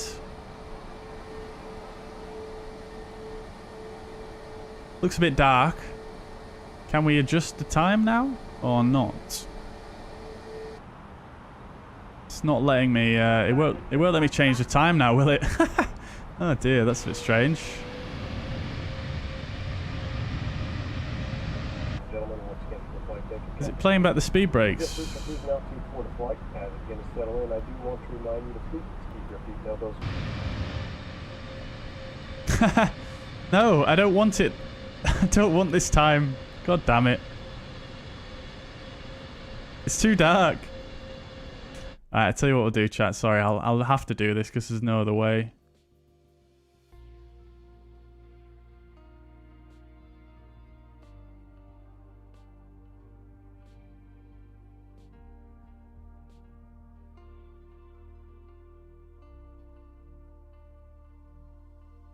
This music brings back some memories.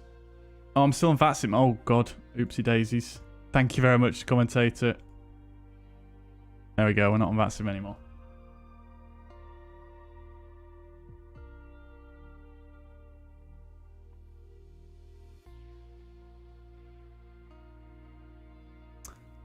Damn, this is taking some time to load.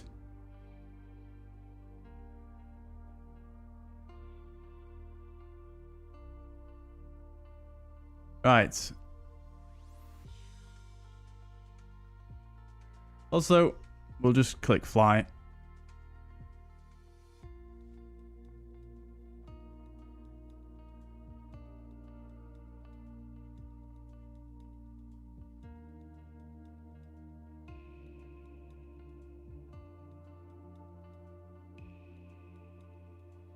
Right. Hopefully it shouldn't take too long to load, and then we'll crack on with the replay.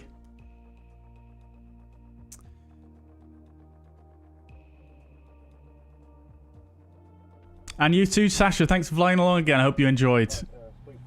Have a good evening. Right, let's just do a bit of that. Lovely. Right, play.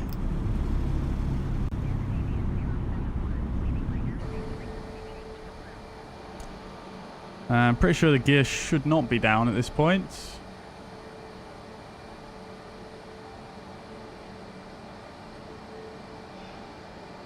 Let's do that.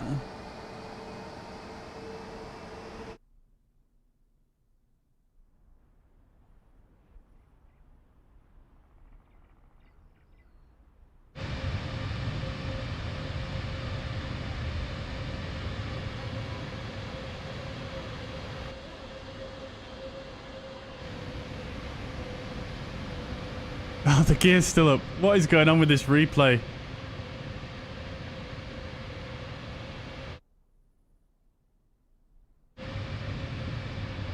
Right, lovely. There we go.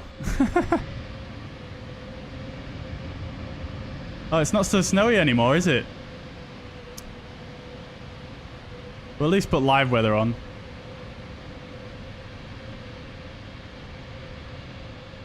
There we go.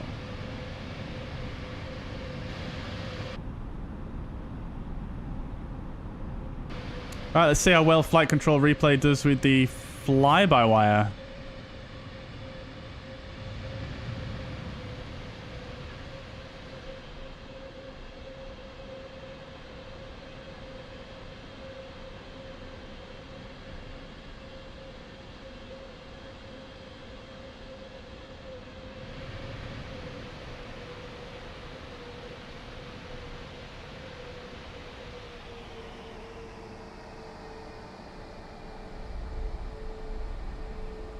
Oh, I nearly bounced there as well.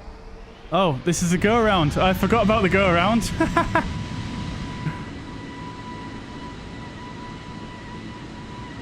Is the gear going to go up, though? Is it going to go up?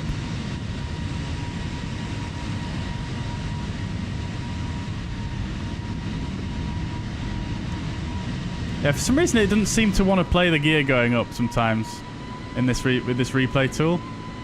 Let's just watch that again, because it doesn't look like I actually bounced there at all. Let's put it on half speed.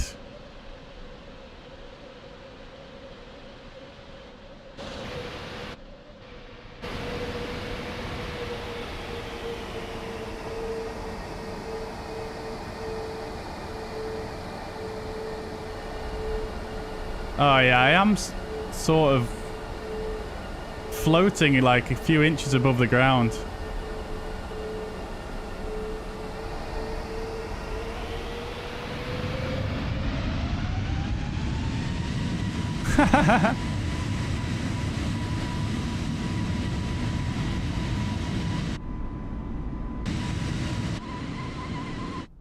Right, and around we go like so.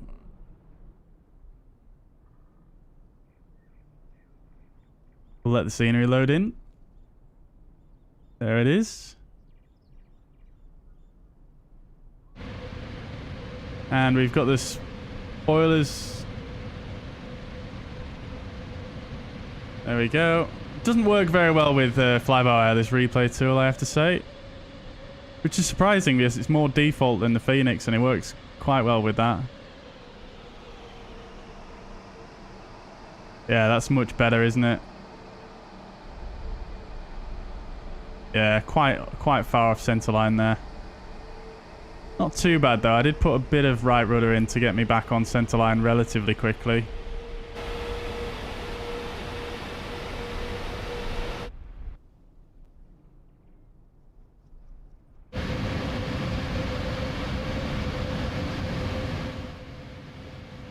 This is half speed. Will I fly the Fenix next time? The next stream is going to be a 737 stream. PMDG deal with Transavia or Transalvia.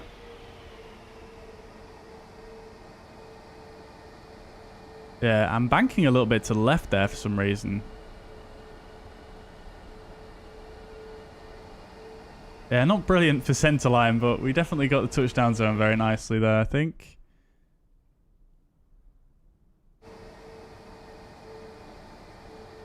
Yeah, exactly pretty much where it said on SimToolkitPro. So fairly happy with that one. But centre line could be a lot better. My excuse is I'm still getting used to the A32NX. I haven't really flown it that much.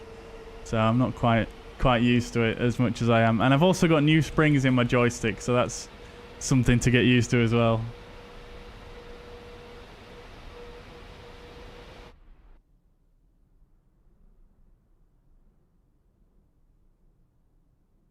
Right then, chat.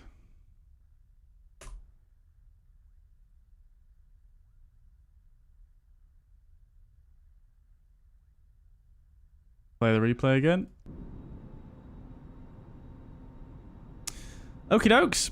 So, that's going to be it from me for today. I hope you guys have enjoyed the stream. We're going to play it out with the passenger view as we normally do. Transavia is a French low-cost airline. I actually thought they were Dutch. But yeah, very good. Good to know. Good to know. Yo! Stian coming in with the 50 knock. I'm really sorry, I don't know what... is that Norwegian kroner? I think it is. Well, thank you very much, Stian. That's super, super generous of you. Thank you very much. For the 50 Norwegian kroner. Much appreciated.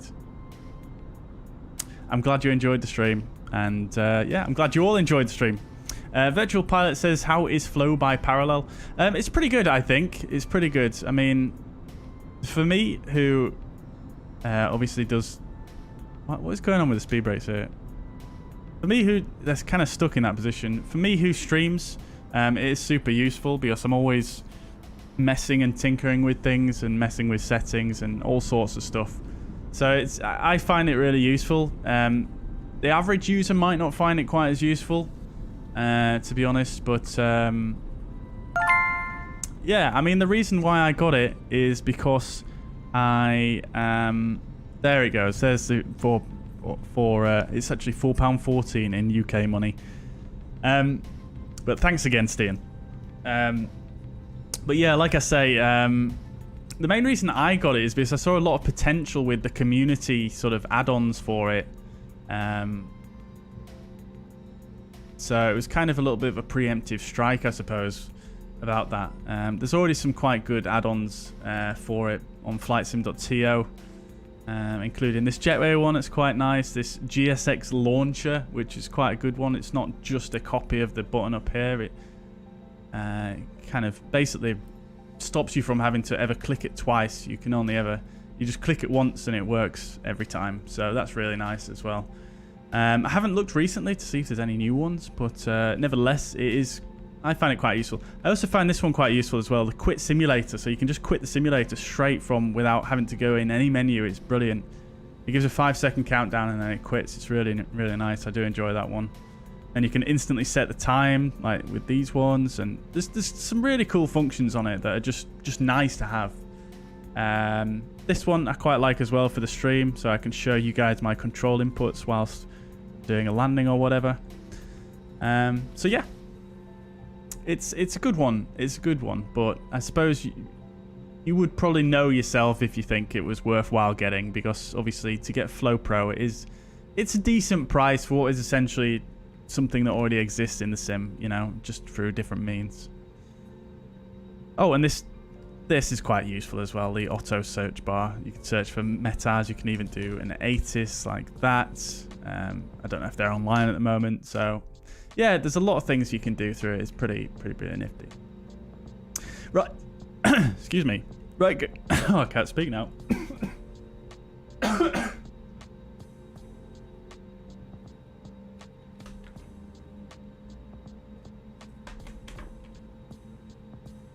Joking on air. Right, guys, thank you very much for watching. I hope you guys have enjoyed. Leave a like on the way out if you've enjoyed the stream today. Thank you so much for tuning in. FSLTL doesn't work with IVAO, El Bapino. Thank you very much for watching, guys. I'll catch you in the next one. Friday with Transavia. Bye for now.